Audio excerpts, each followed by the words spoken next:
Hey guys, tonight we drift back in time, slipping into the misty lanes of a medieval Welsh town. The air is cool, thick with wood smoke, and the sharp tang of sheep dung that clings stubbornly to your boots.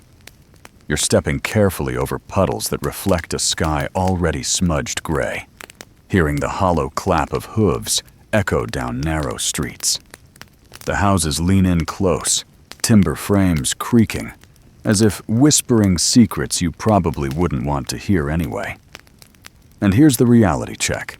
You probably wouldn't survive a week in this place, not with its drafts, its diseases, and the way everyone here seems to live elbow to elbow with livestock. So, before you get comfortable, take a moment to like the video and subscribe, but only if you genuinely enjoy what I do here. And while you're at it, let me know where you're listening from and what time it is right now in your corner of the world. I always love seeing how far these sleepy journeys travel. Now, dim the lights, maybe turn on a fan for that soft background hum, and let's ease into tonight's journey together. You trudge further into the town, tugging your cloak tighter as a drizzle begins to fall. The cobblestones glisten, slick underfoot, and the chatter of merchants mixes with the bleating of sheep being driven toward pens near the square. Wool, after all, is the heartbeat here. By the 13th century, Welsh wool was among the most sought-after exports in Europe, feeding looms from Flanders to Florence. You breathe in that musky, lanolin-rich scent and wonder if you'll ever wash it out of your hair. Spoiler: you won't. A woman passes with a basket balanced on her hip, muttering in a mix of Welsh and English. Historians still argue whether ordinary villagers spoke more of one language or the other, depending on region and century. To you, it just sounds like a stream of consonants, softened by laughter at your soggy appearance. You can't help but chuckle too. Medieval small talk seems to involve about as much sheep gossip as human gossip. On the edge of the street, a boy pokes at clumps of fleece stuck in a puddle. He swears it keeps evil spirits away. Odd superstition, yet not uncommon. People once tucked bits of wool into door frames for protection, the way some today might hang up a dream catcher. The fringe between work and magic feels blurred here. A flock shuffles by, their fleeces thick, matted, and frankly not as Instagram-worthy as you'd hoped. Shepherds shout, their voices blending with the church bell that tolls in the distance. You pause, leaning on your spindle like a walking stick, listening to the hum of this life you've suddenly stepped into. The rhythm is slow, damp, and ordinary, yet strangely comforting, like background static before sleep. You edge past the tannery, wrinkling your nose as sour hides dry in the drizzle. A dog darts between legs, tail wagging, blissfully unaware of how grimy everything seems. Someone calls out an invitation to the alehouse, promising watered-down beer and a fire that smokes more than it warms. It's tempting, but you keep walking, half curious, half resigned, knowing that your place in this town is at the spindle. And right now, as the rain patters against your shoulders, you realize you've arrived in a world both familiar and utterly alien. A world where your evenings will be measured not in minutes or phone scrolls, but in the slow, steady twist of wool into thread. So, if you've made it this far into the wander, don't forget to gently tap that like button and subscribe. It's a small gesture, but it helps keep these sleepy stories spinning, much like the endless threads of wool you'll soon be working with. The spindle rests awkwardly in your hand, a slender stick with a whirl that promises grace, but delivers mostly clumsy wobbling. You sit cross-legged on a low bench, staring at the raw wool in your lap. It looks less like the fluffy clouds of children's storybooks, and more like a stubborn tangle of fibers, slightly greasy, speckled with burrs and dirt, faintly smelling of the sheep you passed earlier. You pinch, twist, and tug, trying to draw out a consistent thread, but the result is lumpy, uneven, and constantly breaking. The villagers nearby glance over with that quiet amusement people reserve for beginners, their lips tugged into smiles they're trying not to show. Your fingers fumble and sweat. Wool clings to skin when it's damp, and the drizzle outside seeps into your bones. You twist again. The spindle drops with a dull clack onto the floor, rolling into the shadows. Someone chuckles softly. You tell yourself it was friendly, though you're not entirely sure. You bend to pick it up, brushing dust and a few stray oat husks from the whirl. There's no shortcut here. The only way to spin is to keep trying, pulling the fibers into something thin enough to hold yet strong enough not to snap. The truth is, you're not alone in this struggle. Across Europe, countless women, children, and sometimes even elderly men sat just like you, endlessly spinning. A mainstream fact, spinning was such a constant occupation that writers and chroniclers often didn't bother to mention it at all.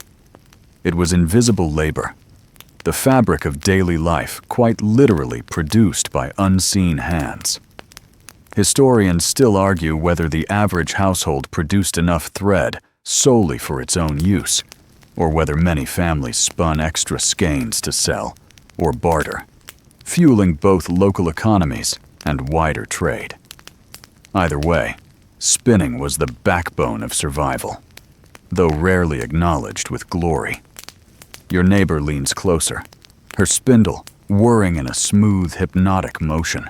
Her fingers draw fibers with confidence, the wool slipping effortlessly into an even strand. You try to mimic her rhythm, pinching near the top, letting gravity help the spindle pull the fibers taut. For a few seconds, it works. The thread is almost respectable, thin and surprisingly strong. Then a knot forms, the spindle jerks, and the thread breaks again. She laughs, but gently, and offers a tidbit. Rub the fibers lightly between your palms to smooth them before drafting. You try it, and though the smell of lanolin lingers, the fibers feel a little less rebellious. The work is repetitive, yet you begin to sense its meditative quality. The sound of the spindle spinning against the wooden floor has a heartbeat rhythm, steady and grounding. The draft of wool between your fingers is delicate, almost intimate. You're shaping something fragile into something enduring. It's not glamorous, but it feels quietly essential. The weight of history presses lightly on your shoulders as you realize that every cloak, every sailcloth, every monk's robe began with a moment like this, in someone's tired but persistent hands. And because life in the Middle Ages is never without its oddities, you soon learn of one quirky tidbit whispered across the benches. Some villagers claim that a crooked or uneven thread carries the spinner's emotions, that if you spin while angry or sorrowful, the flaws in the yarn will curse the fabric. So if your skein twists itself into snarls, it might not be poor technique, but your bad mood. Convenient excuse, right? Perhaps modern knitters should adopt the same defense. The spindle slips again, bouncing across the floor. This time, you make a joke of it yourself, muttering that maybe the sheep are sabotaging you out of revenge. A boy laughs from the doorway, holding a bundle of twigs, and shouts back that sheep know more than they let on. You wonder briefly whether he's teasing or if he truly believes it. Either way, the sheep outside seem to glare knowingly as they chew their cud, as though guarding the secrets of their wool. You keep at it, slowly. The spindle hums a little steadier now. The rhythm is absorbing. Twist, draft, pinch, release. Your fingers learn without you noticing. The thread forms longer stretches before breaking. It's not fine yet. Not the silky stuff you imagine shipped off to wealthy merchants, but it's serviceable, rough-spun yarn fit for daily wear. The villagers nod approvingly. Not perfect, but progress. In this damp little corner of Wales, progress is everything. As twilight deepens, lamplight flickers on the rough plaster walls. Shadows move like smoke, swaying with the rhythm of spindles all around you. The air is warm with breath, wool, and the faint tang of ale. You feel oddly connected, as though this monotonous task has braided you into the life of the town. The chatter continues. Someone recounts a market brawl over a dishonest measure of barley. Another hums a tune about a fox stealing geese. You catch only fragments, but it doesn't matter. The sound itself lulls you into a drowsy calm, the same way a steady ceiling fan hums in a modern bedroom. And here's another small, scholarly uncertainty to tuck away. Historians still argue whether spinning was considered a dignified craft or just a necessary drudgery. Some records praise the skill of fine spinners, noting that certain convents or villages became famous for their threads. Others treat spinning as invisible toil, lumped together with cooking and cleaning, barely worth mention. You sit there in the glow of lamplight, fingers moving, and decide it's both. Tiresome and necessary, unremarkable, yet vital. Outside, the rain eases, and you hear the distant bark of a dog, followed by a farmer's curse. Somewhere, a church bell tolls softly, counting out the hours of the evening. You realize how much time you've already spent with wool, yet it hardly matters. Time feels different here, stretched thin like thread, measured not in minutes, but in motions. Twist, draft, spin, repeat. You think of your own modern habits, scrolling endlessly, sipping coffee, and chuckle quietly. Maybe nothing has really changed. The motions are just different. The spindle turns again, smoother now. Your fingers ache but don't tremble.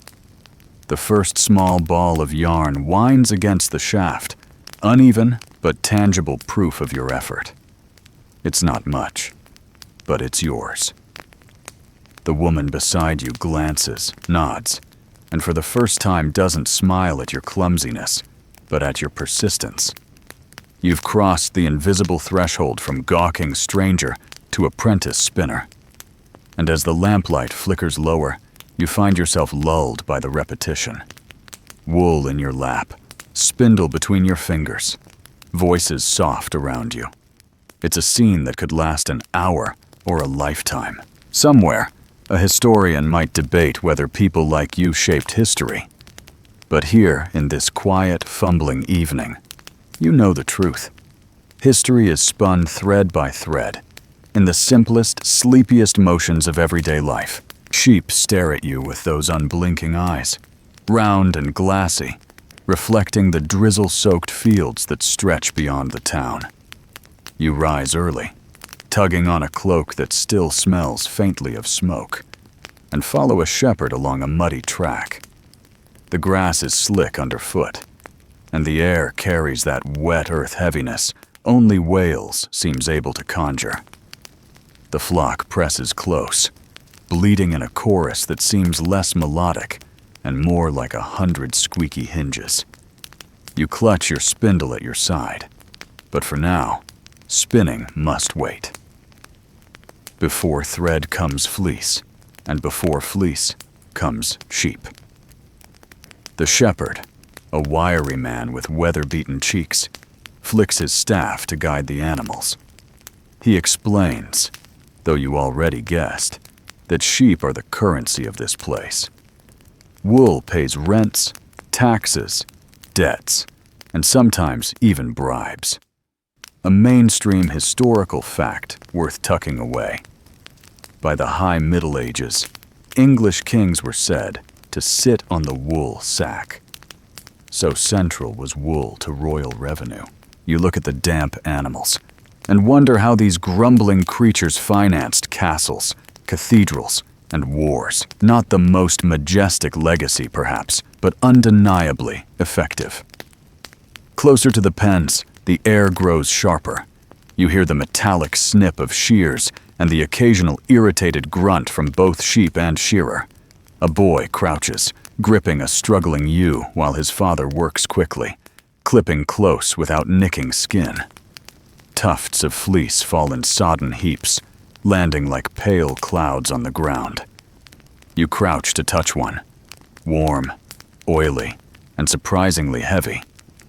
Lanolin coats your fingertips, that natural grease which preserves wool from weather and makes your hands smell as though you've plunged them into a candle factory.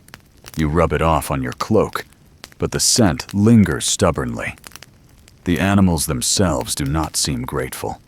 Shorn bare, they shiver in the chill wind, looking vaguely embarrassed in their nakedness. One kicks free and bolts, only to be wrangled back with laughter and a quick curse. You smile at the absurdity. A villager mutters that naked sheep invite rain, as though weather waits for such opportunities. It's a quirky tidbit, but one repeated with such conviction you half believe it. Perhaps storms do roll in, just to mock them. Your job, for now, is to gather the fleece into baskets. The wool is rough, tangled with burrs and fragments of straw. Each armful feels alive with static, prickling against your skin. You sneeze, brushing away dust that rises with every bundle. Work is slower than you'd like, and the pile of unprocessed fleece grows dauntingly high. The shepherd shrugs. It always looks endless at first. You think about how your own chores at home can feel the same, like laundry that breeds overnight. Some burdens are timeless. Between tasks, the shepherd shares fragments of lore. He says sheep recognize voices, though he can't prove it. He insists they remember paths better than some villagers, which seems both insult and compliment. Historians still argue whether medieval shepherds truly bonded with their flocks, or merely tolerated them as walking coin purses. Judging by the gentle way this man strokes a lamb's nose, perhaps the truth lies somewhere between affection and necessity. As the day wears on, you notice the rhythm of the shearing. Scissors snip, fleece falls, sheep bleat, baskets fill. It becomes strangely soothing, despite the smell and the damp. The work demands no lofty thoughts, only steady hands and patience. You drift into that sleepy cadence where time folds in on itself. A joke pops into your head. You realize the phrase "counting sheep" probably came less from dreamy slumber than from weary shepherds literally tallying their animals in the dark. You chuckle softly, earning a puzzled glance from the boy beside you. He shakes his head. City folk must always laugh at the wrong things. The pile of fleece towers now, threatening to topple if you're not careful. You heave a basket onto your back, the weight pressing down like an obstinate toddler. The lanolin soaks deeper into your skin, making your palms slick. Your shoulders ache, but you press on, following the others toward the sheds. Inside, the smell intensifies. Earth, animal, damp wood, and something faintly sour. This is the raw heart of wool making, far removed from the neat skeins you once imagined. Even here, disputes arise. A woman complains her husband sheared too close, damaging the fleece. Another insists that certain sheep give finer fibers and should be kept apart. You overhear mutterings about taxes due soon, the Lord demanding his portion in wool rather than coin. The economy hums quietly beneath every complaint, every laugh, every gesture. Thread might clothe the body, but fleece alone underpins the system. You step outside for air, wiping your brow. Clouds press low, shadows crawling across the hills.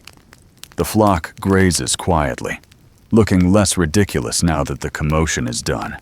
A small lamb nuzzles your leg, its wool still soft, unshorn, carrying the faint sweetness of milk. You bend to pat its head, feeling a flicker of tenderness. Strange how quickly this landscape grows familiar. The shepherd calls you back. There's still work to do. The fleece must be skirted. Dirty edges removed before spinning can even be imagined. You watch skilled hands pluck away clumps of manure and burrs, tossing them aside without ceremony. This part feels humbling, a reminder that beauty must be coaxed from mess, a lesson fit for more than wool. By dusk, the baskets are stacked high. The villagers light torches, their glow trembling against the stone walls. You wipe your hands, already cracked from the lanolin, and stretch sore shoulders. The day has left you grimy, tired, and oddly content. You've seen firsthand how sheep, shears, and shepherds weave the first strands of history's fabric. Not glorious, not heroic, but steady, persistent, and very real. As you walk back toward town, the air thick with wood smoke, you imagine tomorrow.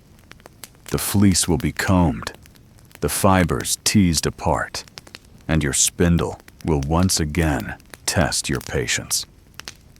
But tonight, you breathe in the damp Welsh air and let the rhythm of bleating sheep echo in your ears like the world's most boring lullaby. And somehow, it's exactly the lull you need. The pile of fleece waits for you, heaped like an untidy mountain inside a dim shed that smells of wet straw and sheep. After the chaos of shearing, this is the quieter labor. Carding. You squat on a low stool, wooden combs balanced across your knees, their rows of iron teeth glinting in the lamplight. The task looks simple. Drag fleece between the combs until the fibers align. But as soon as you press wool against the sharp pins, you realize this will be another test of patience. The wool clings stubbornly, tangling around the comb's spikes. You pull one pad against another, scraping, lifting, and separating until the fibers slowly begin to loosen. The sound is like a rasp, soft yet insistent, a steady rhythm that fills the shed. Each stroke drags out burrs, twigs, and the occasional mystery crumb, best not identified. You mutter under your breath, because of course the sheep's entire recent diet seems to cling to its fleece. Someone across the room laughs knowingly. It's the same for everyone. Carding is equal parts craft and battlefield. A mainstream fact settles in your thoughts. Before spinning wheels became common in late medieval Europe, most thread began here, in the carder's lap, fibers laboriously untangled and aligned. Without this stage, yarn would be weak, uneven, and prone to knots. Yet carding rarely earned recognition. It was just one more invisible link in the endless chain of textile production. Historians still argue whether professional carders formed distinct groups within medieval towns, or if families simply divided the labor among themselves. Evidence is thin, leaving you to speculate while your arms ache from the constant scraping. You pause to shake free a comb, bits of dirt and wool raining onto the floor. The shed's air is thick with floating fibers, drifting like miniature snowflakes, tickling your nose until you sneeze. A girl nearby giggles and offers a scrap of cloth to cover your mouth, joking that carders grow lungs of wool before long. It's said with humor, but you can't help picturing your insides lined with fluff. Not the most comforting bedtime image, though strangely on brand for this sleepy tale. The rhythm resumes. You drag comb against comb, fold fibers back, repeat. The work settles into you, hypnotic and strangely calming, as though the combs are not tools, but extensions of your arms. You begin to understand why villagers gossip during carding sessions. The hands stay busy while the tongue wanders free. Beside you, Two women trade whispers about a neighbor's goat that keeps escaping to eat cabbages. Another recalls hearing of a weaver in town caught selling thread mixed with horsehair, a scandal treated with the seriousness of treason. You listen, smiling faintly, glad your clumsy hands aren't yet worthy of scandal. A quirky tidbit drifts through conversation. Some believe knots in carded wool trap evil spirits, so spinners carefully smooth fibers to avoid weaving misfortune into cloth. It sounds like superstition, but after hours of wrestling snarls, you almost believe the knots do harbor malice. Perhaps tomorrow you'll try spinning with a calm heart, just in case the yarn carries your mood forward. A good excuse for when your thread inevitably frays. The hours stretch. Your shoulders ache from hunching, your palms sore from gripping wood. Yet each handful of wool transforms, slowly becoming a soft cloud, fibers aligned and ready for the spindle. You pat the pile, proud despite the monotony. It's like taming a field of weeds into a garden, one stubborn clump at a time. You imagine future fabric, coats, blankets, even sails, emerging from these patient strokes. The thought is oddly comforting, that something so dull could yield something so enduring. Outside the shed, the weather shifts. Rain drums against the roof, leaking through in thin rivulets that glisten down the walls. You hear a shepherd shout, corralling sheep into shelter. The storm's rhythm blends with your own. Scrape, pull, shake, scrape. A child runs in, hair plastered to her forehead, breathless with excitement. She declares that thunder means giants are bowling in the mountains. The adults chuckle, half indulgent, half uncertain. Historians still argue how deeply such folk tales shaped daily medieval thought. Did villagers truly believe in giants, or did they simply enjoy the stories as entertainment? No one agrees, but the image of giants bowling with boulders lingers in your mind as you card. The storm deepens. Candles sputter. Shadows flicker. But the work continues. You imagine the wool itself calming under your hands, surrendering to order as the storm outside rages without. It feels symbolic, though you resist turning it into philosophy. Carding is just carding, messy, repetitive, vital, and maybe a little dull, which is precisely why it works so well as a lullaby. You pause to stretch, peering at the growing stack of neat, fluffy rologs, those tidy bundles of aligned fiber. They look almost edible, like rolls of marshmallow. You laugh quietly, earning a quizzical look from your neighbor. You explain badly, comparing wool to sweets that won't be invented for centuries. She shrugs, muttering something about hungry city folk and their odd ideas. You grin, shaking your head at your own misplaced metaphors. The work resumes. By now, your movements feel steadier, less fumbling. The combs glide with more confidence, though your arms burn with effort. You imagine generations before you, bent over similar benches, gossiping, sneezing, aching, carding.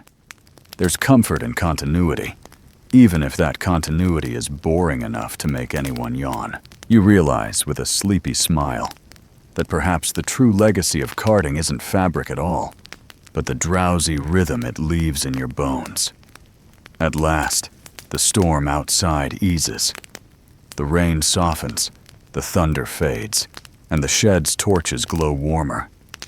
A pile of neatly carded wool lies before you, ready for the spindle.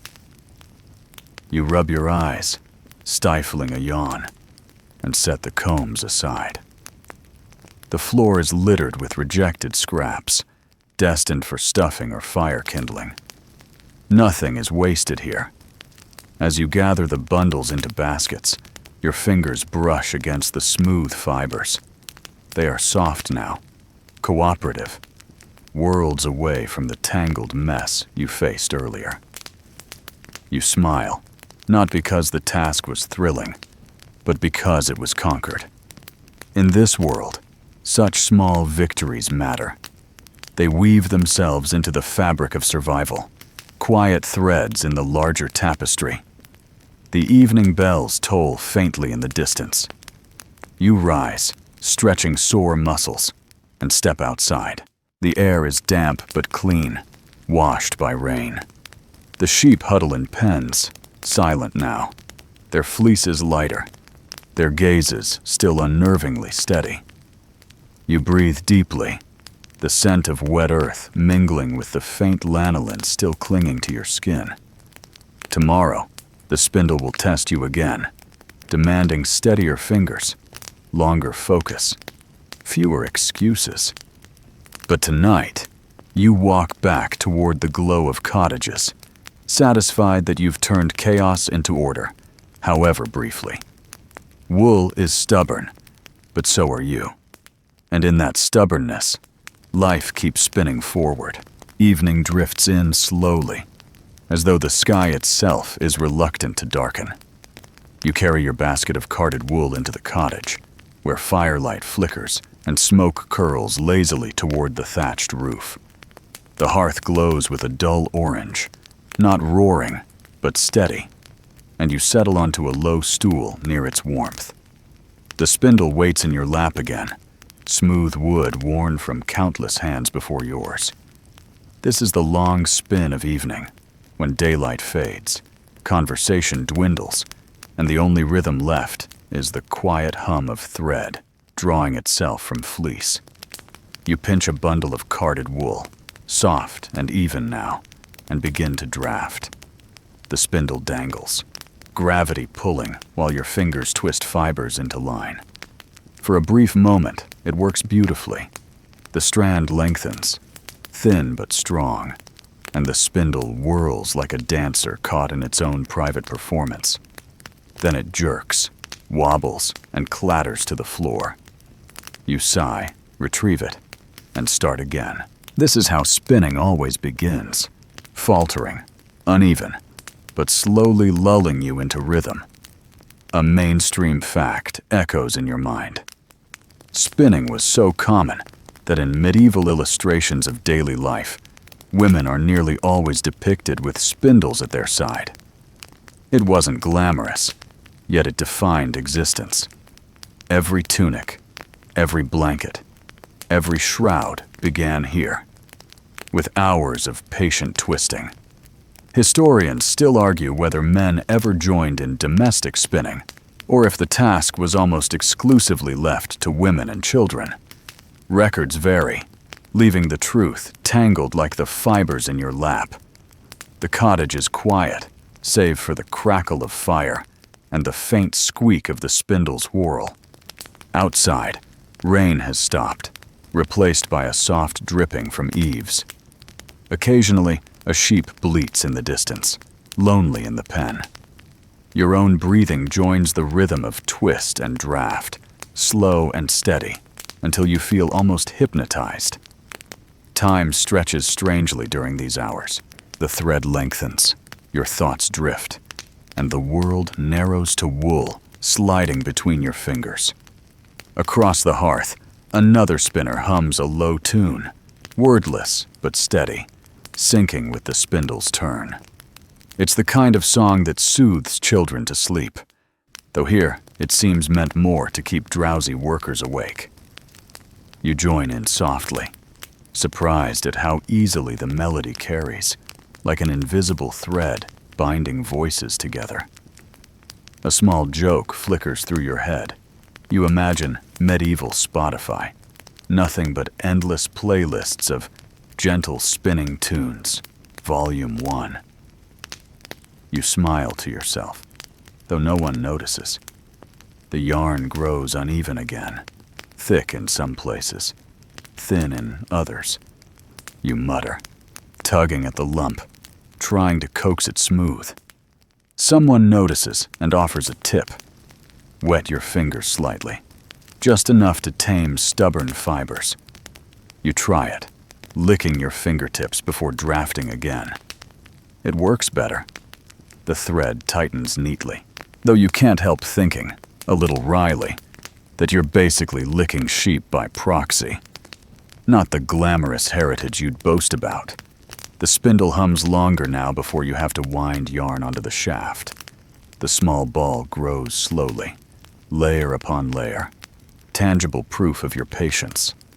You stroke it absent-mindedly, marveling at how soft and resilient it feels. To think that this humble strand could one day be part of a cloak or blanket, it feels almost magical, though more mundane than mystical. And yet, the boundary between craft and superstition is thin. A neighbor tells you, in a half-whisper, that certain nights are unlucky for spinning. Some say that if you spin after sunset on particular feast days, mischievous spirits tangle the yarn by morning. Others claim thread spun during storms carries the storm's fury into the fabric. Historians still argue whether these were widespread beliefs or isolated tales, but in this room, no one dismisses them outright. You glance at your spindle, turning smoothly in lamplight, and wonder whether it carries more than wool. Hours drift. The hearth crackles lower, shadows deepen, and your body bends forward, lulled by repetition. You think of the endlessness of it, spinning each night, each week, each season. The sheer persistence required feels exhausting to modern sensibilities, where machines now hum unseen. But here, in this cottage, the persistence feels oddly grounding, like waves lapping against shore. The motion might be dull, but it also brings peace. Your thoughts wander. You recall the sheep in their pens, the burrs you plucked during carding, the gossip traded in the shed. All those messy fragments are already transformed, smoothed into a strand that glides through your fingers.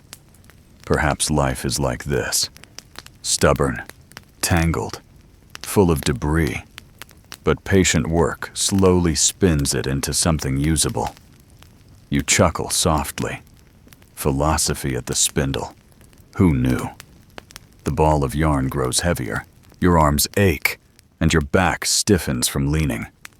Yet you resist setting it aside.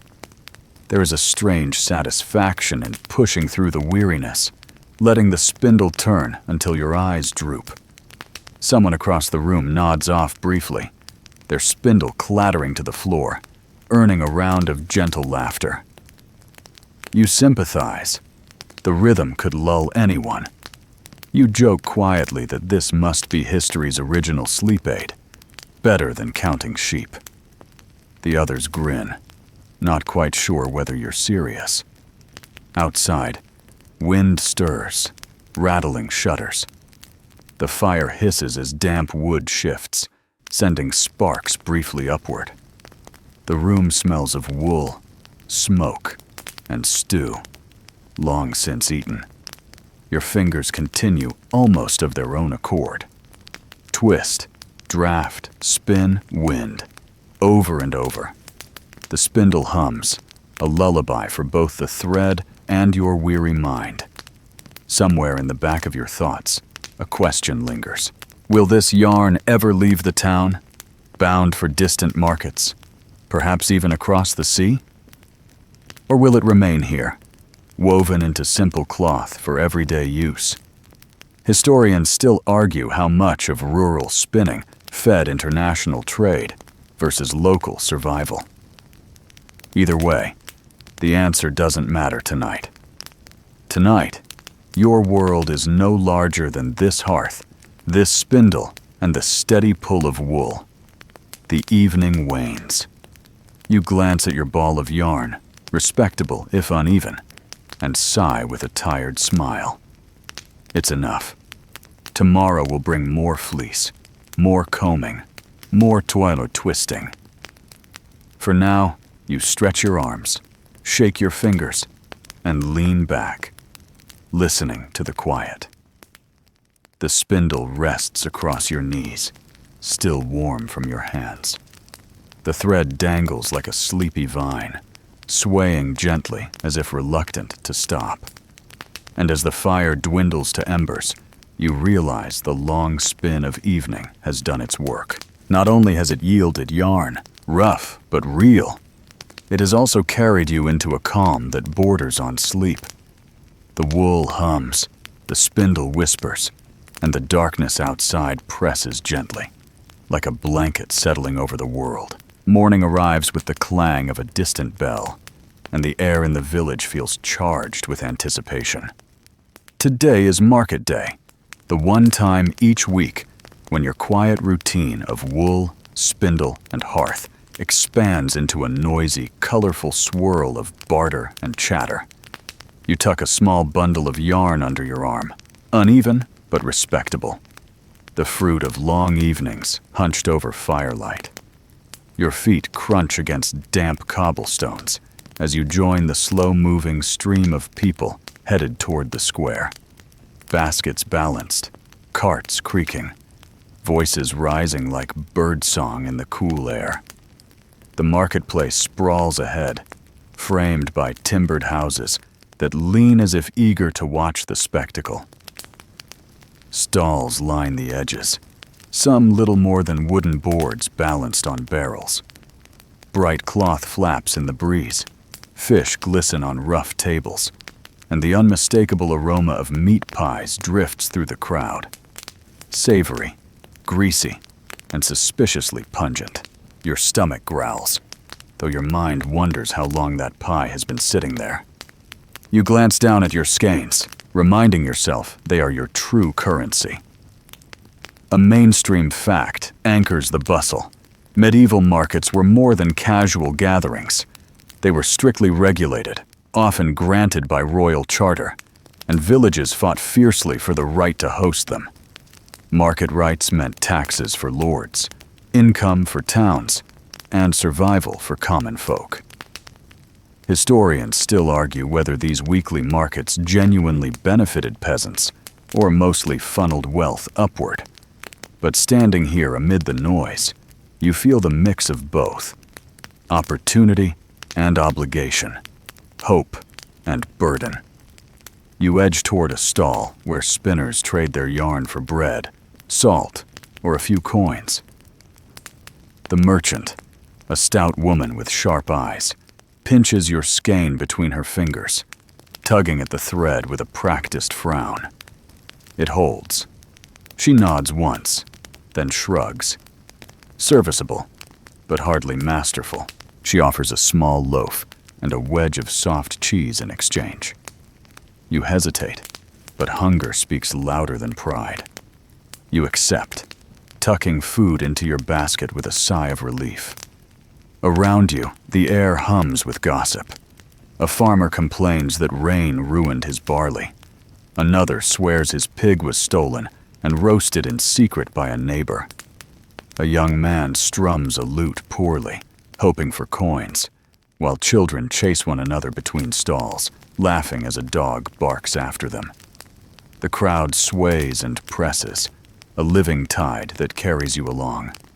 You glimpse cloth traders from a larger town, their bolts of fabric neatly folded and far finer than anything spun here. Their prices sparkle with promise, though you know they are well beyond your reach. You pause at a spice stall, inhaling the sharp scent of pepper, the sweet tickle of cinnamon. The merchant boasts these traveled from the east, carried across seas and deserts. You imagine the journey, then laugh softly at the irony. Your yarn, so humble, may never leave the valley, while peppercorns cross continents. A quirky tidbit comes to mind. Some villagers once believed peppercorns held magical properties, able to ward off illness if carried in a pouch. Whether it worked or not, people treasured them enough to pay absurd sums, almost as if spice was worth more than gold. A boy tugs your sleeve, offering roasted chestnuts wrapped in parchment. You trade a single thread of yarn for a handful, his grin wide as he bites into one immediately. You crack a chestnut open, savoring the sweet, smoky flavor that lingers warmly in your mouth. For a moment, the world feels indulgent, even luxurious, though you know it is nothing more than ordinary fare. The noise of barter and laughter grows, but beneath it, you catch sharper tones. Tax collectors pacing the stalls, their eyes quick and unforgiving. Every transaction is watched, every measure noted. A woman whispers that the Lord raised dues again, this time in wool rather than coin. Historians still argue whether such taxes pushed communities toward greater productivity or simply drained them, leaving little for survival. Here, the answer is clear enough. Tension hangs behind every smile, every deal struck, every coin exchanged. You find yourself drawn to the alehouse stall, where men call cheerfully for cups of frothy brown liquid. You sip one, watery and sour, yet strangely refreshing. The taste is more safety than pleasure, safer than drinking water straight from the well. A man beside you claps your shoulder, declaring his goat won best in show that morning. You laugh politely, though you're unsure. Goats even compete here, he insists, offering to sell you wool from its hide. You nod, amused, and drift away. As midday approaches, the market grows hotter, the crowd pressing close. You hear a sudden shout, a dispute at a stall. Two men argue fiercely over weights, each claiming the other cheats. The crowd circles eagerly, savoring the drama. You edge closer, curious. The local reeve steps in, examining the balance, declaring one man guilty. His punishment is simple: public humiliation, forced to parade with a sack on his back as others jeer. You wince, realizing how thin the line is between respectability and ridicule. One crooked skein, one dishonest measure, and the market turns against you. Yet joy lingers too.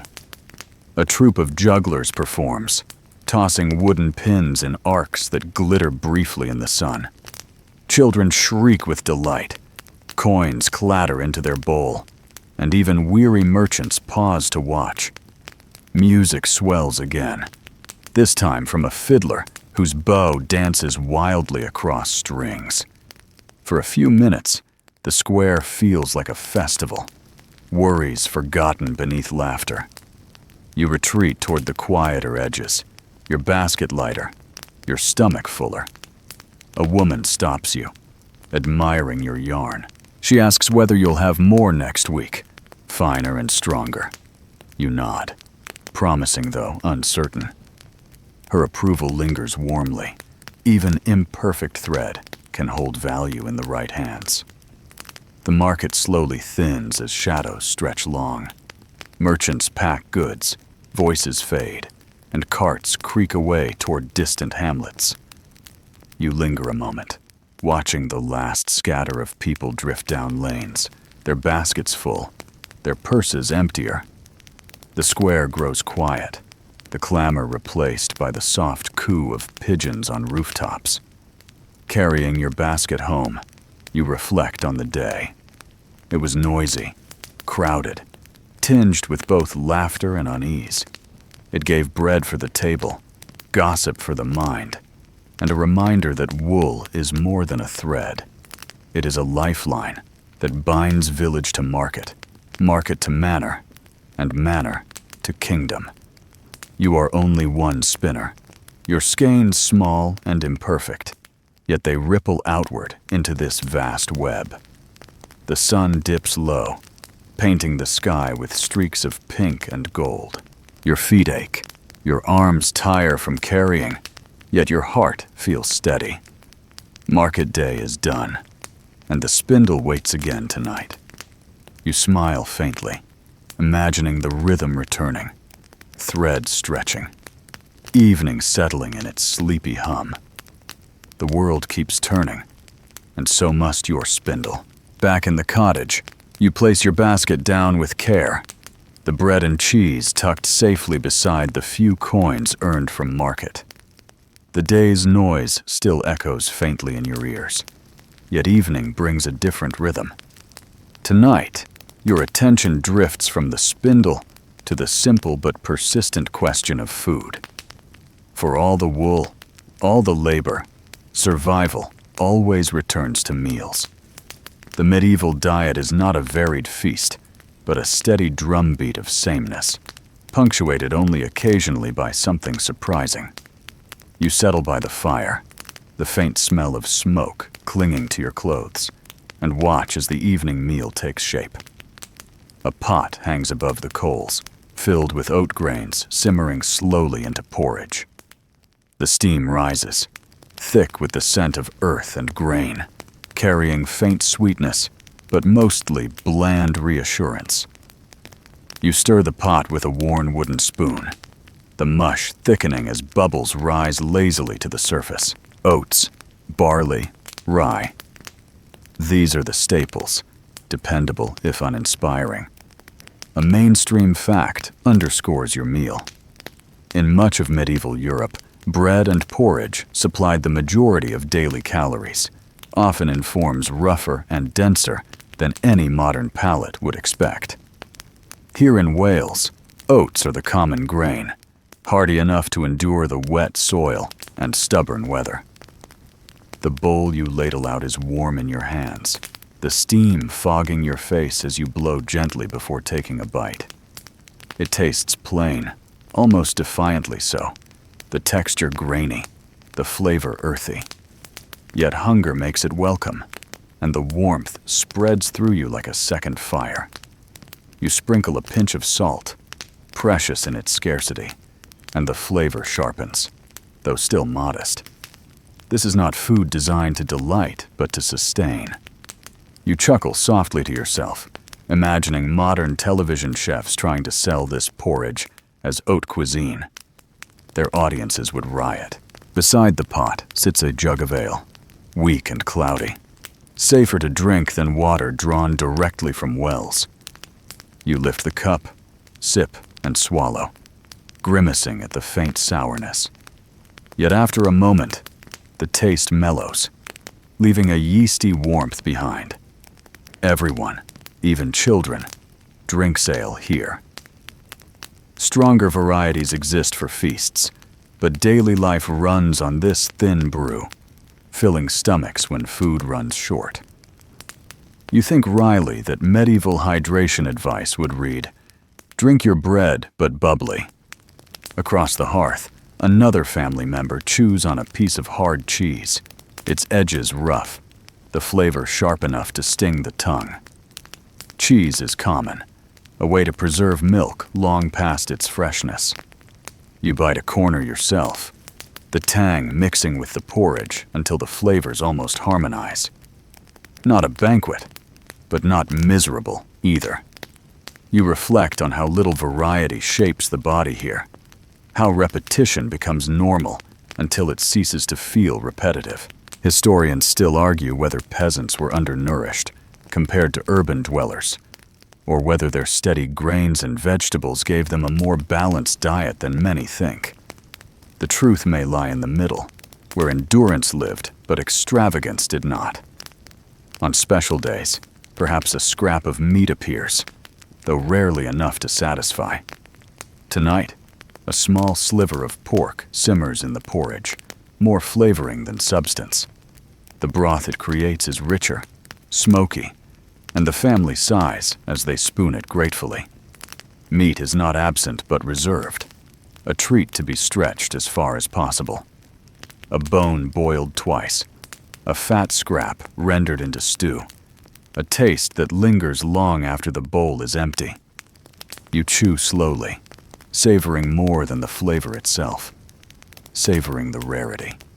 Conversation swirls lazily around you, voices softened by the food's warmth. Someone recounts a tale of a neighbor attempting to brew ale with spoiled grain. The result so foul even pigs turned away. You laugh, imagining pigs with the good sense to judge flavor. Someone else claims goose fat, if smeared on bread, cures almost anything. You raise an eyebrow, but file the thought away. Odd remedies flourish here, blurring the line between food and medicine. A quirky tidbit surfaces as you eat. Some households swore that placing bread crusts under pillows kept away nightmares. The logic is questionable, but the charm lies in its earnestness. Perhaps, after endless bowls of porridge, people simply wanted to believe bread could do more than fill bellies. You smile faintly, wondering if you should slip your crust under your head tonight, just to test it. The meal winds down. The pot scrapes empty. The bread dwindles to crumbs, the cheese to rind. Stomachs are filled, not luxuriously, but adequately, and a quiet contentment settles over the room. You lick the last of the porridge from your spoon, surprisingly attached to its bland familiarity. Hunger teaches gratitude, even for mush. The fire burns lower, casting shadows that dance across the walls. You stretch your legs, leaning back on the bench, the weight of food tugging at your eyelids. Yet you keep listening to the quiet chatter, worries about the next market, murmurs about weather, the faint dream of better harvests.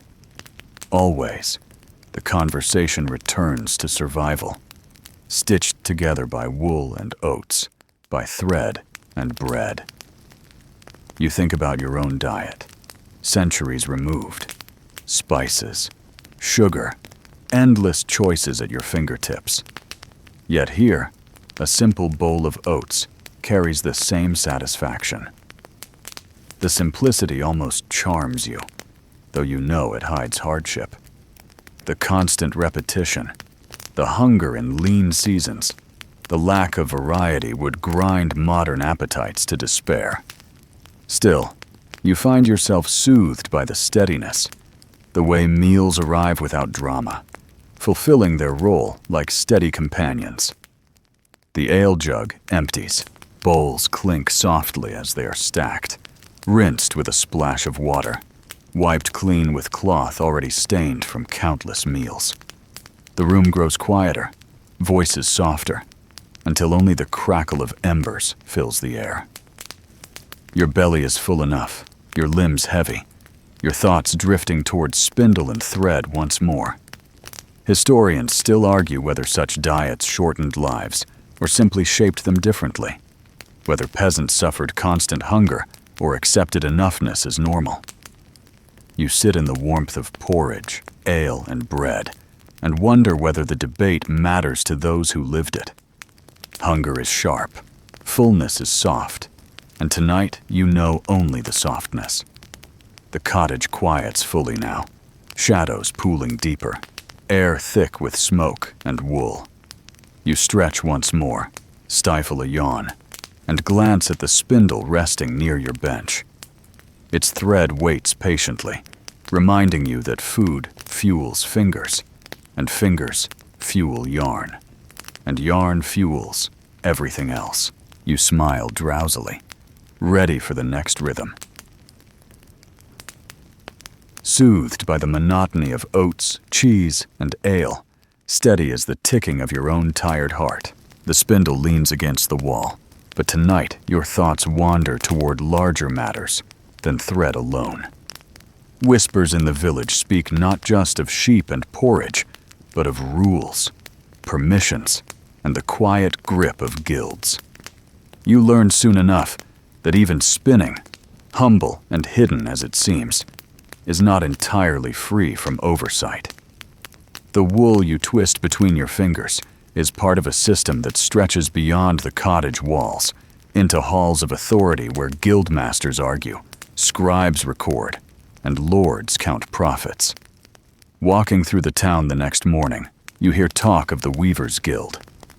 Their hall is not grand, only a timbered building near the square, but inside, decisions are made that ripple outward.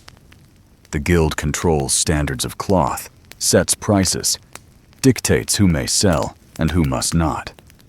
Spinners like you, hover on the margins, seldom invited into such circles, yet still bound by the web they weave.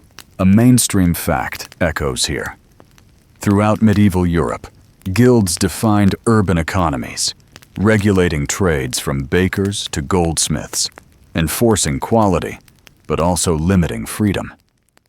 In wool towns, weavers and fullers' guilds often held particular power, deciding what cloth reached markets and at what price.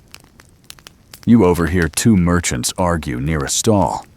One complains that guild officials inspected his cloth too harshly, rejecting it for loose weave.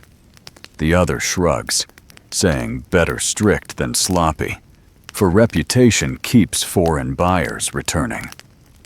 Historians still argue whether guilds genuinely protected quality and workers' livelihoods, or simply created monopolies that squeezed out competition.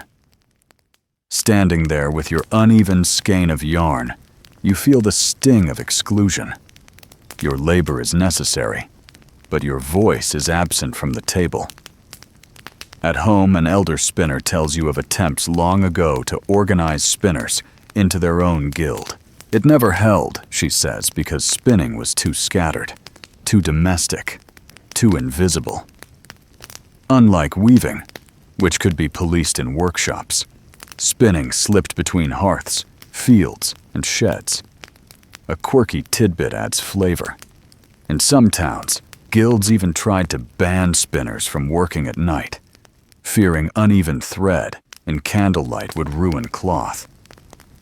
Whether such bans were enforced or ignored, no one agrees. But you imagine sleepy spinners sneaking in twilight work regardless, defying rules with each twist of spindle. You picture the guild hall in your mind. Heavy benches, candle smoke curling against rafters, stern men debating prices. It is not a space for you, yet their decisions creep into your cottage each time you trade yarn. You sigh, realizing how small one spindle feels compared to the machinery of commerce. Still, you keep twisting. Rules may bend lives, but thread must always continue. The gossip deepens. Someone mutters that guild fees rise again, squeezing merchants who pass the burden down to peasants. Another whispers of cloth smuggled past guild oversight, sold in alleys for less. The thought almost tempts you. Freedom from rules, a chance to slip yarn into the world unseen. Yet the risks are real. Punishments range from fines to shaming, and no spinner wishes to parade in ridicule. You chuckle faintly, imagining yourself accused of illicit thread, hardly the stuff of epic ballads. Yet even in restriction, pride flickers. Guilds bring recognition to cloth, stamping marks of approval that tell buyers the fabric is trustworthy. Without such seals, your yarn might fetch only suspicion. You handle a skein, rough yet serviceable, and wonder whether it might one day pass under the gaze of inspectors. Would they laugh at its lumps or nod at its strength? The question lingers as your spindle hums again. Later, you walk past the guild hall itself. The doors are closed, the windows shuttered, but you imagine the murmur within. Debates about trade routes, worries about foreign competition, arguments over taxes owed to the crown. None of it involves you directly, yet all of it shapes your days. You pause, leaning on your spindle like a staff, listening to nothing and everything. Authority hums in silence, as powerful as in speech. Returning home, you sit again at the hearth. Wool waits, stubborn as ever, and your fingers resume their rhythm. You reflect on the balance between freedom and rule. Perhaps guilds restrain, but they also protect. Perhaps exclusion stings, but invisibility carries its own safety. Historians still argue whether women spinners found empowerment in their quiet craft or remained trapped by its invisibility. You lean into the spindle's spin, deciding for tonight that power is not in halls or charters, but in the patience of thread itself. The evening drifts on. The ale jug makes another round. Chatter softens, and the spindle hums in steady cadence. You share a joke. Perhaps one day the spinners will hold their own council, with benches carved from wool and decisions decided by whose yarn stretches longest without breaking. The others laugh, imagining a guild of yawns rather than guild of yarns. You grin, proud of the pun, even as it earns a groan. Outside, a dog barks, chased by children still restless despite dusk. Inside, the spindle keeps turning. The thread thickens onto the shaft, imperfect but sufficient, echoing the same imperfection of rules beyond your walls. Both guilds and yarn are flawed, yet both hold together the world around you. The night deepens. Candles sputter lower, and your thoughts wander again to halls you may never enter. You shrug, releasing the worry. Tomorrow will bring more fleece, more carding, more spinning. Whether or not guild masters nod in approval, you have enough for tonight. A ball of yarn, a full belly, and the steady hum of life carrying forward. And as you set the spindle aside, yawning into your sleeve, you realize that even rules and whispers cannot break the soothing monotony. The guild may guard its gates, but your spindle guards your sleep, spinning threads that carry you quietly into rest.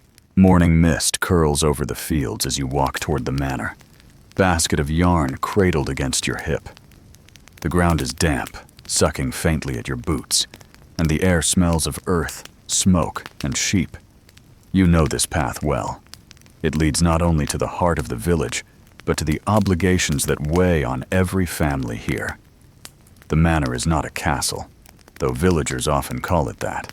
It is more a large stone hall, squat but solid, with narrow windows and a roof that glistens in dew. Inside lives the lord and his lady, whose power stretches invisibly into every hearth, spindle, and field.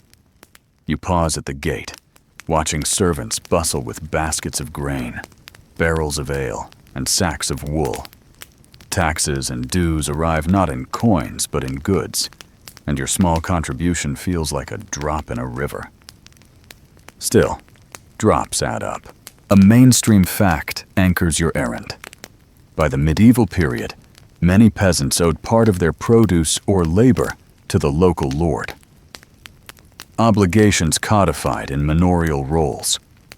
Wool, being so valuable, was a frequent demand, measured carefully and collected strictly.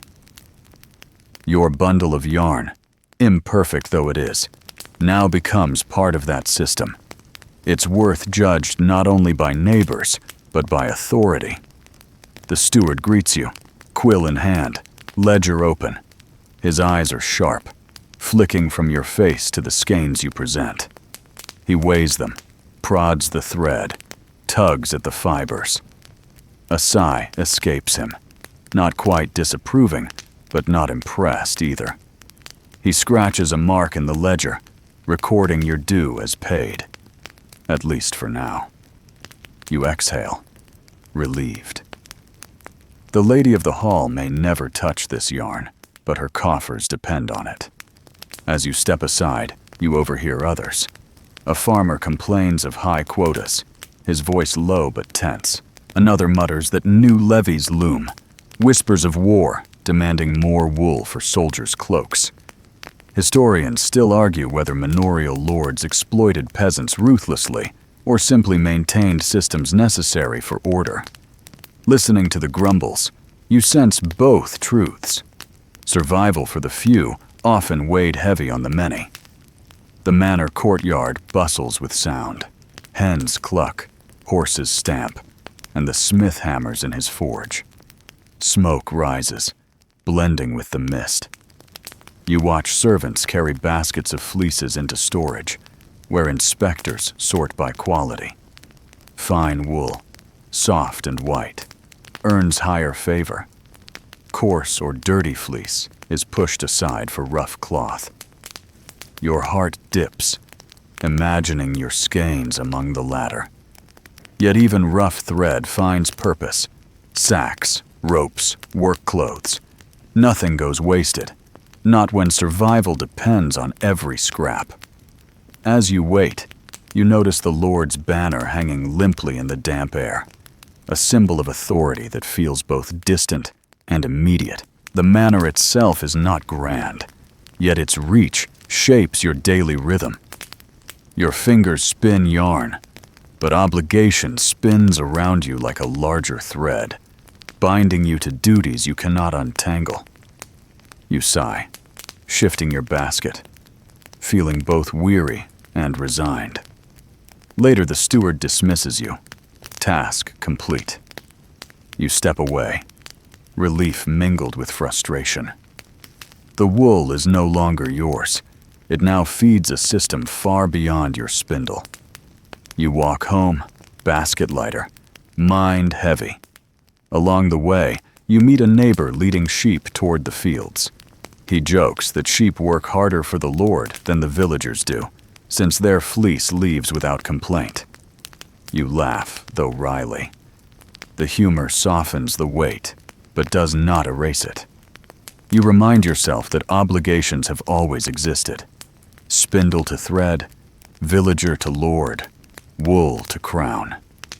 It is tedious, but steady, and steadiness means survival. At home, the hearth smoke curls warmly, a comfort against damp thoughts.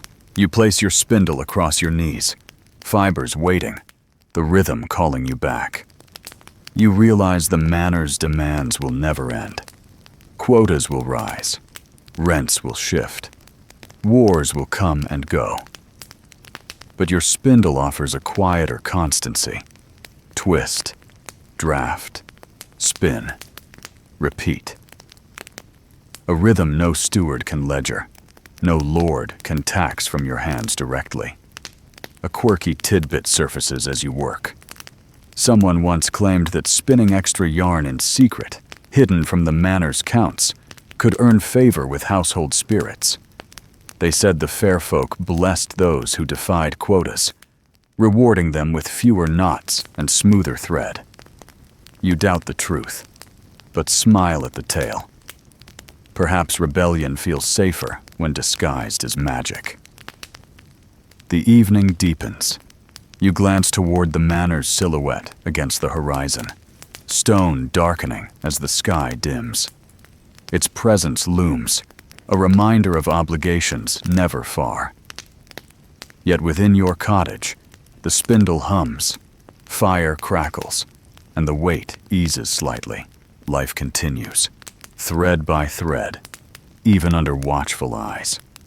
Historians still argue whether peasants saw the manor as a crushing burden or as a protective shield in uncertain times. You lean toward both, sensing gratitude and resentment braided together. Tonight, however, you lean into the simpler truth. You paid your due. The steward's mark shields you from trouble, and tomorrow your spindle will spin again. As you set aside the yarn, shoulders heavy, you think of the manor as both cage and shelter. But your bed waits, rough but warm, and sleep promises relief. Obligations may bind, but dreams drift free. You close your eyes, letting the hum of spindle and the echo of manor bells fade into the slow rhythm of rest. The week drifts onward, and with it, the calendar of saints' days and holy feasts that weave themselves into village life. Today the bells ring longer than usual, their notes tumbling over the fields like ripples on water. The sound calls you from the spindle, for spinning must pause when the church commands attention. Festivals are not only prayers and rituals, but also brief escapes from monotony, when music and laughter slip into the lanes, when wool can rest, and when you discover joy stitched between duties. You step into the square, where villagers gather beneath banners strung across poles, scraps of cloth fluttering in the wind. A scent of roasting meat drifts across the air, richer than anything tasted in months, and you swallow reflexively. Children chase one another in circles, clutching ribbons, their shouts bright against the deeper chants of clerics in procession. The rhythm of the village shifts entirely today. Obligation loosens its grip, though not completely, replaced with celebration that feels almost rebellious in its abandon. A mainstream fact pulses beneath the merriment. The medieval year was punctuated by dozens of religious feasts, sometimes nearly a third of all days, when work was restricted or forbidden. While modern life counts weekends, villagers here counted holy days, each one shaping the rhythm of labor and rest. Historians still argue whether peasants viewed these feasts as genuine respite or as interruptions imposed by the church. For now, you do not care. The spindle rests, and music beckons. At the edge of the square, a fiddler scrapes a lively tune, his bow jerking wildly as dancers form circles. You are pulled into the crowd, your hand caught by a neighbor's, your feet stumbling until they catch the rhythm. The ground is uneven, your steps clumsy, but laughter drowns embarrassment. You whirl once, twice, dizzy and breathless, the wool dust still clinging to your clothes forgotten. For a few precious moments, you are not a spinner, but simply a body in motion, swept by joy. Nearby, a juggler tosses wooden balls high, his grin wide as children shriek in delight. The balls clatter once, twice, but he recovers with exaggerated flourish. Coins scatter at his feet. You watch, amused, wondering how many hours of practice it took to master such a pointless yet mesmerizing craft. A small joke bubbles in your chest. You think juggling feels oddly like spinning. Keep everything moving, or watch it tumble. Perhaps jugglers and spinners are cousins in chaos. The festival food tempts you further. A woman offers spiced cakes, their surface golden, their smell rich with honey. You trade a small piece of yarn for one bite, savoring the sweetness as it dissolves across your tongue. It is cloying, but heavenly. A rare break from oats and cheese. You lick your fingers, sighing contentedly. A quirky tidbit surfaces in memory. Some medieval villagers believed honey itself carried divine protection, smeared on doors to guard against illness. Whether true or not, tonight it guards your spirit, wrapping sweetness around your weariness. As dusk falls, torches are lit, their flames swaying in the cool air. Music swells louder, voices rise, and ale flows more freely than sense. A group of men stagger past, laughing too hard, singing songs that veer off key. You chuckle softly, shaking your head. Festivals may begin holy, but by night they blur into rowdiness. A cleric frowns from the church steps, torn between disapproval and resignation. This, too, is part of the rhythm. Reverence melting into revelry, sanctity woven with sin. You wander toward the edge of the square, seeking quieter air. The stars prick the sky, faint through drifting smoke. Sheep bleat faintly in pens beyond the village, ignored tonight. You lean against a post, chewing the last crumb of cake, and reflect on how fragile joy feels. It arrives suddenly, like music spilling from a fiddle, then fades as quickly, swallowed by duty's return. Yet perhaps that fleetingness makes it sharper, more vivid. Like a bright thread in dull cloth, festivals break monotony with sparks that linger in memory. Historians still argue whether such feasts genuinely improved health and morale, or whether they drained productivity, forcing peasants to work doubly hard after. You suspect the truth is both. Tomorrow, your fingers will ache more from lost hours at the spindle, and wool will not card itself.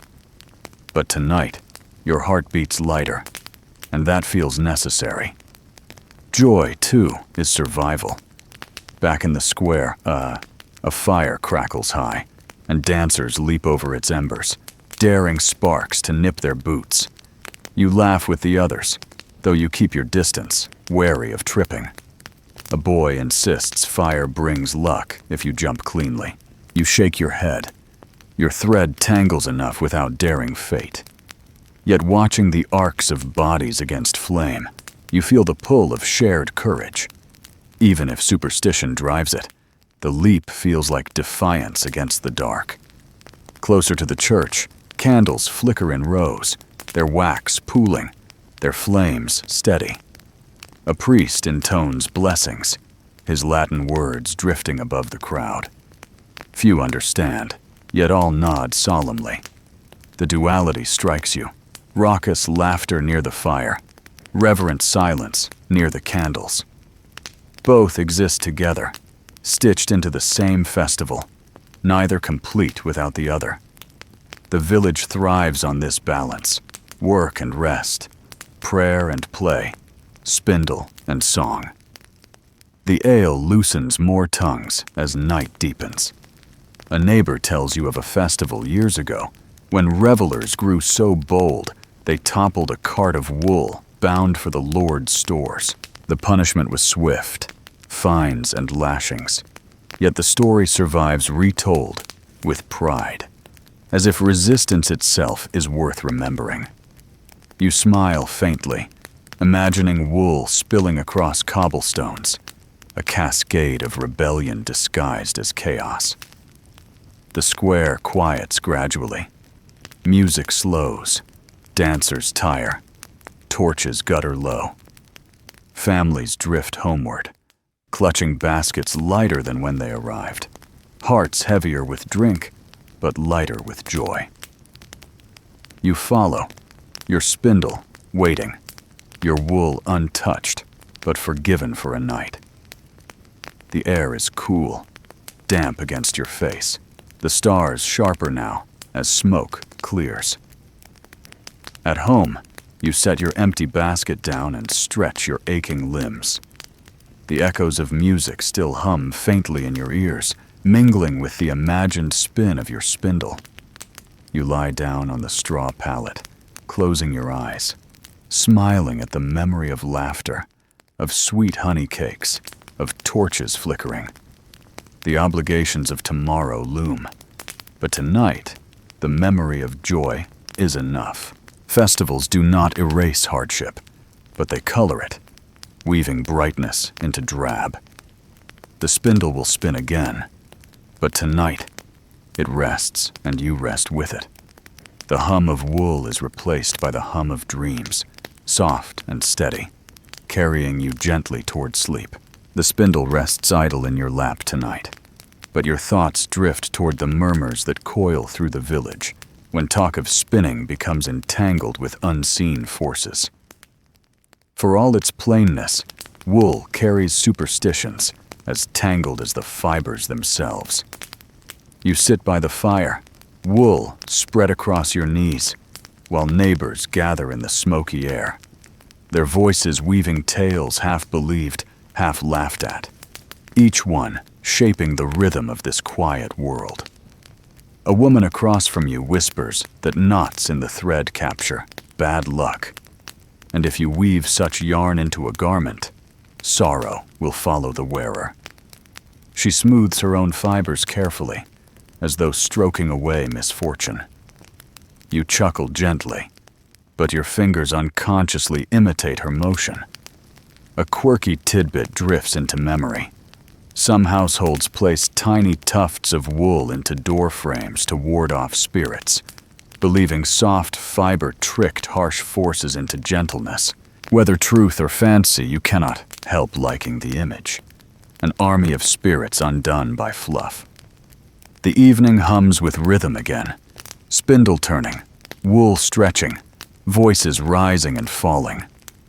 A mainstream fact steadies the talk. In many regions, spinning became so tied to daily life that the distaff itself turned into a symbol of women's labor, appearing in art, poetry, and even legal metaphors.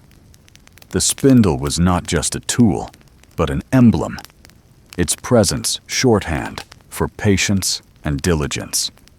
Historians still argue whether this symbol honored or diminished women's work. Was it reverence or reduction? Your own hands, raw from wool, suggest both. Outside, the wind rattles shutters, and the cottage creaks in answer. Someone mutters that it is unwise to spin during storms. The thunder's energy, they say, seeps into the thread, carrying anger into the cloth. You smile faintly, but pause anyway, letting the spindle dangle a moment longer. Why tempt fate, after all? The thread hangs, swaying gently, a silent pendulum counting seconds. Stories roll on. A man insists his grandmother swore that if a spinner fell asleep with the spindle still dangling, witches would sneak in to tangle the yarn. He swears he once woke to find knots so tight they cut his fingers. The others laugh, though not too loudly. You laugh too, but softly, remembering how easily yarn snarls on its own. Perhaps witches need no part in the matter. The firelight deepens, shadows thickening across the walls. Your fingers draft slowly, twisting fibers, though your ears lean more toward story than your eyes toward yarn. Someone begins a tale of a weaver who bargained with unseen beings to finish his cloth in a single night. He woke to find the thread flawless, but every garment he made unraveled after only a season. You wonder aloud whether poor weaving skills disguised themselves as legend. Laughter erupts, and the mood lightens. You find yourself drifting with the rhythm again. Twist, draft, smooth, wind. The spindle hums in quiet cadence, the wool softer now, the thread stretching thin and strong. Yet your mind lingers on superstition. Why do these tales cling so closely to spinning? Perhaps because the spindle itself feels like magic, turning chaos into order, mess into pattern. Perhaps villagers see more than craft in that transformation. They see alchemy, mystery, danger. Historians still argue whether such beliefs were genuinely held or merely passed as entertainment. Some dismiss them as peasant fancy, while others insist they shaped how people worked, rested, and feared. You glance at your neighbors, their faces solemn as they recount charms, and you sense the truth lies somewhere between. Belief bends differently in each heart, half skepticism, half faith, bound like two plies of thread. The evening wears on. You adjust your wool, noticing your thread is uneven again. A neighbor jokes that it must be your bad mood slipping into the fibers. You laugh, recalling the old claim that yarn carries emotions. Perhaps tonight's knots are only your tiredness sneaking through. The thought amuses you enough to ease the tension in your fingers, and the yarn steadies again. The cottage fills with softer sounds now. The spindle's hum blends with the crackle of fire, the faint whistle of wind at the chimney, the occasional bleat of sheep beyond the walls. It is a lullaby of ordinary life, wrapped in superstition, yet grounded in labor. You feel drowsy, though your hands keep moving, as if spinning and sleeping could overlap without contradiction. A small joke slips from your lips. You wonder if future scholars will argue whether spinners worked harder or simply told better ghost stories. The room chuckles, heads nodding. Someone replies that ghost stories at least tangle less than yarn. You grin, satisfied with the trade. The night deepens further. Shadows climb higher, fire burns lower, and wool dwindles from basket to thread. You wind the spindle carefully, fingers brushing the growing ball of yarn, imperfect but whole. Around you, the stories fade into yawns, voices trailing off like threads cut too short. The cottage exhales in unison, weary but at peace. Before setting the spindle aside, you stroke the thread once more, wondering whether any emotion, superstition, or storm lingers inside. Perhaps it carries nothing but your own persistence. Perhaps it carries everything: weariness, joy, fear, laughter, all spun tight into a strand. You shrug gently. Yarn, like life, holds more than anyone can prove. The fire crackles softly, then sighs into embers. You stretch your arms, stiff from repetition, and set the spindle down beside your pallet. The wool rests in neat bundles, waiting for tomorrow. Outside, the wind has calmed, stars prickling the sky clear of clouds. Inside, warmth lingers, heavy with smoke and story. As your eyes grow heavy, you smile faintly at the thought that even superstition has its place. It weaves texture into dull nights, shaping meaning from monotony. And whether or not witches tie knots, or storms live in yarn, the spindle spins on, carrying you gently toward sleep. Rain returns with the dawn, tapping against the thatch like 1,000 restless fingers. You wake stiff from the straw bed, wrap your cloak tightly, and step outside into a world already soaked. The fields glisten with puddles, and sheep huddle miserably against hedges, their fleece heavy with water. Work does not wait for sunshine here. Wool demands attention in all seasons, whether fingers are numb from cold or slick with sweat. You trudge toward the shed, basket in hand, knowing today will test your patience. Inside, the wool smells sharper than usual, lanolin mixed with damp earth, almost pungent. You lift a clump and sigh. It is wet through, slick and stubborn, the fibers matted together. Carding this, will be miserable. You try anyway, dragging comb against comb, the teeth scraping with resistance. The wool pulls like rope, unwilling to separate. A mainstream fact grounds the struggle. Moisture weakens wool fibers, making them harder to spin and more prone to breakage. For centuries, spinners dreaded damp weather as much as failed harvests, for both threatened survival. Your arms ache quickly, and your patience frays faster than the thread. You mutter under your breath, earning a sympathetic glance from another spinner. She shrugs. This is simply the rhythm of life. Seasons rule hands as much as fields. Historians still argue whether households truly worked wool year-round, or whether winter brought pauses, time for repair and rest.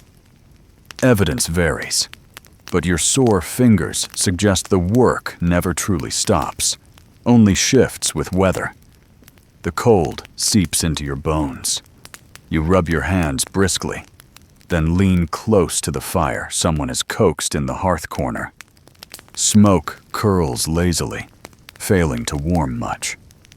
Still, the slight heat gives courage to keep dragging combs, separating fibers bit by bit. Your breath fogs the air, mingling with wool dust, making you sneeze. You joke softly that perhaps winter will weave wool inside your lungs before the spindle ever sees it. Laughter ripples lightly, a moment of warmth amid the chill. By afternoon, the rain eases, replaced by a thin gray mist. You step outside, stretching your cramped arms. The sheep are quieter now, nibbling damp grass, their fleece clinging to their bodies. You run a hand over one, the fibers slick but resilient, and marvel at the animal's endurance. Even drenched, the wool retains its strength, a natural shield. A quirky tidbit lingers in your mind. In some places, villagers once used unwashed fleece stuffed into boots as insulation against frost, swearing it kept toes warmer than anything else. Looking at the damp, smelly mass in your basket, you half believe it might. Winter brings harsher trials. Fingers stiffen until they barely grip the spindle, joints aching with cold. You rub your hands together, blow into your palms, and force motion into reluctant muscles. Each draft is uneven, each twist fragile, yet persistence is the only option. Wool may be forgiving, but lords and markets are not. Obligations continue, whether frost bites or rain soaks. Snow arrives one evening, soft and silent, blanketing the roofs and muffling the world. The village feels hushed, every sound swallowed. You sit by the fire, watching flakes drift through the small window, and your spindle turns in slow rhythm. The thread grows, but so does the stillness, as though the entire world has agreed to pause. You imagine the wool itself listening to snow, aligning with its calm. Yet hardship presses harder when fields lie bare. Food thins, fires demand constant tending, and wool becomes both burden and salvation. The fleece you spin might buy salt or grain, might clothe children against frost, might keep fever from claiming another neighbor. Each turn of spindle feels heavier with such stakes. You sigh, but keep spinning, thread sliding between fingers, while your breath clouds the air. Historians still argue how peasants endured harsh winters, whether communities shared resources generously, or whether scarcity frayed bonds. Looking at your neighbors trading bowls of stew, sharing kindling, you see generosity flicker, though not without tension. Hunger sharpens edges, but it also weaves resilience. You tell yourself the same truth. Thread thins but holds. Spring brings relief at last. The snow melts, streams swell, and sheep bleat more cheerfully, their fleece thick again, promising fresh work. You stretch in the warmer air, fingers grateful for freedom from frost. Yet spring carries its own burdens, muddy paths, damp fleece, endless combing. The rhythm of labor never breaks, only shifts with season's mood. One afternoon, you walk past fields greening under new shoots. The air smells of wet earth and fresh grass. Children chase one another, laughter piercing the calm. You pause, smiling faintly. Even in hardship, life insists on joy. Perhaps that is why wool persists too. Stubborn, soft, useful in every weather. Back at the shed, your hands move more easily, carding and spinning with less resistance. Fibers dry quickly now, aligning into smoother strands. You marvel at how the same wool that fought you in winter now yields gladly in spring. The spindle hums, steady, almost cheerful. You chuckle quietly. Perhaps even wool suffers winter moods. Evening settles. The hearth glows warmer, and porridge tastes richer after months of scarcity. You lean back, spindle across your lap, and breathe deeply of smoke and wool. Seasons turn, hardships linger, but so does endurance. You stroke the ball of yarn forming at your knee, soft and firm, proof of persistence. You think of all the weather endured, the rain that matted fleece, the frost that numbed fingers, the snow that silenced the village. Each season left its mark, each demanded patience. Yet the spindle spun through all, carrying you across days and nights. You smile faintly, tired, but grateful. Wool teaches what lectures cannot, that hardship softens, that persistence binds, that even damp fibers can become thread if given time. As you prepare to sleep, the mist lifts, revealing stars pricked across the sky. The sheep settle in pens, quiet at last.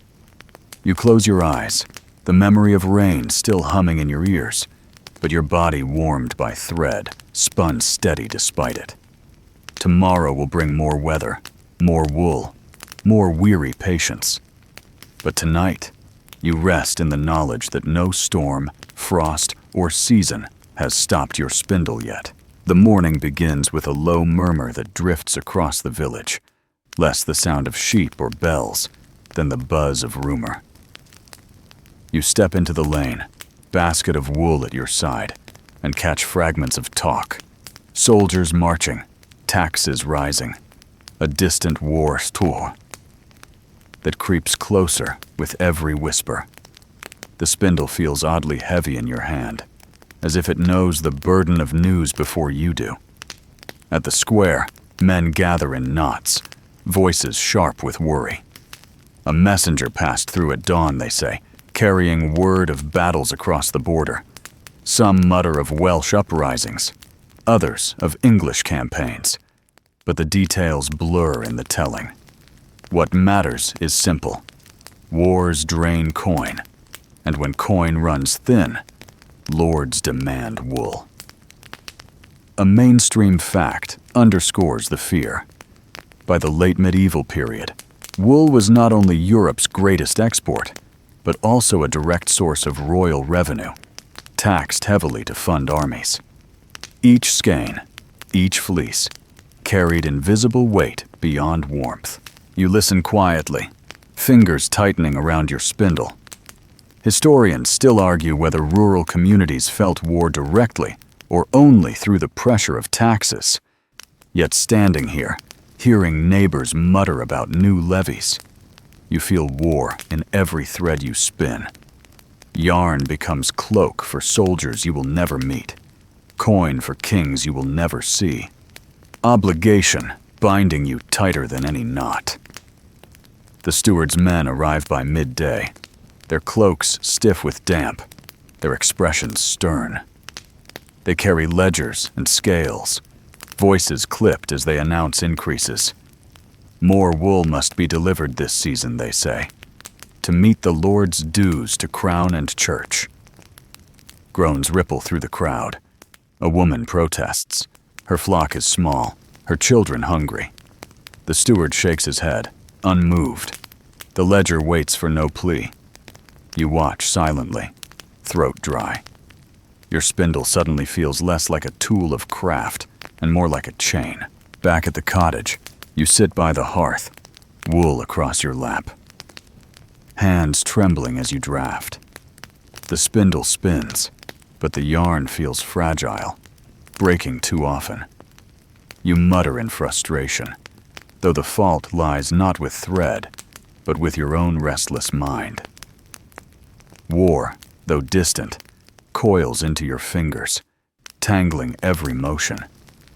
You pause, staring at the imperfect ball of yarn, wondering whether some soldier will wear this strand against cold, whether it will hold or fail. The thought chills you more than the winter wind ever could. Neighbors visit in the evening, voices low, faces drawn. One recalls hearing of villages further east, stripped nearly bare of fleece, their looms idle, their children hungry. Another insists kings demand wool, not only for coin, but also for sails, ships carrying armies across seas. The idea feels enormous.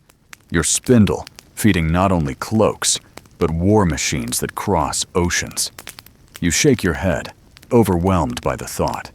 A quirky tidbit floats up in memory. Some villagers once claimed that red-dyed wool carried luck in battle, as if color itself shielded against blades. Perhaps such beliefs softened the sting of loss. The fire pops, sending sparks into the dark. You lean closer, wool warm against your knees, and force yourself back into rhythm.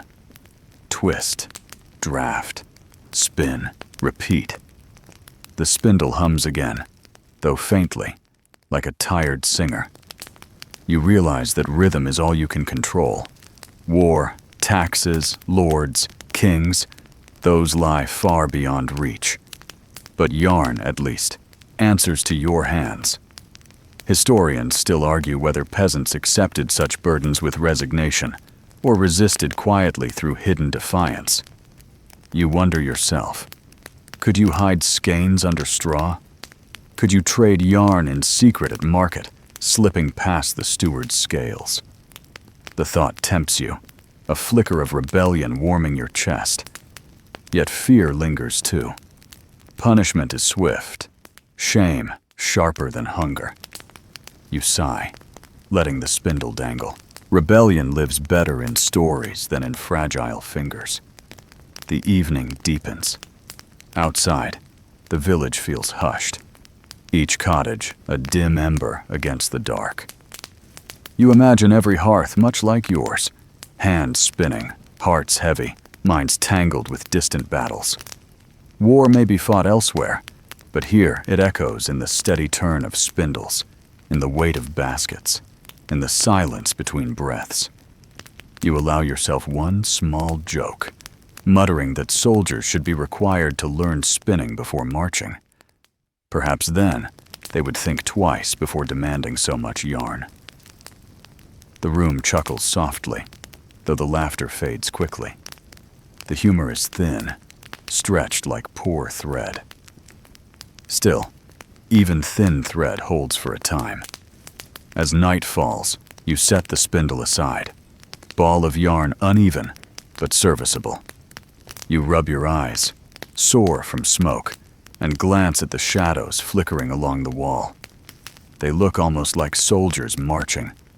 Lines of figures bent forward. You blink, shake your head, and smile faintly at your own imagination.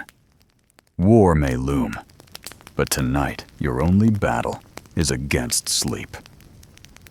You stretch across the straw bed, cloak pulled tight, spindle resting nearby. Outside, the wind rises, rattling shutters like distant drums.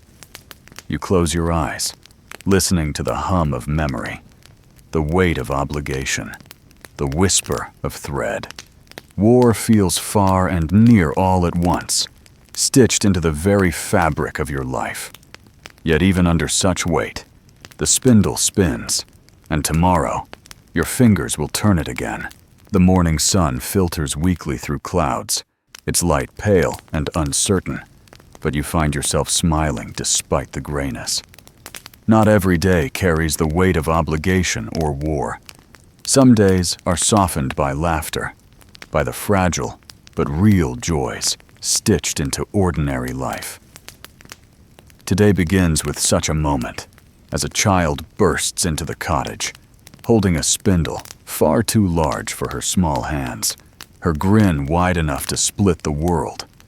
She has tangled the wool horribly, wrapping it around her arms and hair, until she looks like a wandering sheep. You laugh so hard, you nearly drop your own spindle, the sound bubbling up with surprising freedom. The cottage fills with chuckles as neighbors wander in, carrying their work. Spindles spin, combs scrape, and voices rise, telling tales as wool slips through fingers. A mainstream fact threads through this cheer. In medieval villages, communal labor was as common as solitary work. Women gathered to spin and gossip, turning monotonous tasks into shared moments. It was not simply survival, but companionship that carried people through long days.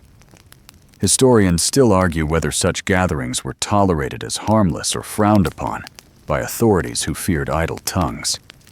Yet sitting here, you feel only the warmth of community, not the shadow of suspicion. One woman tells a story about her husband tripping into a sheep trough last week, soaked to the knees, emerging smelling worse than the animals themselves. The room erupts with laughter, the man's dignity thoroughly sacrificed for amusement. Another spins a tale about a goose that supposedly learned to open doors, strutting into the cottage to steal bread straight from the table. You chuckle, imagining the bird bowing smugly as if demanding applause. Humor flows easily, smoothing the harshness of work. Your hands move automatically now, spindle humming while your mind dances with the conversation.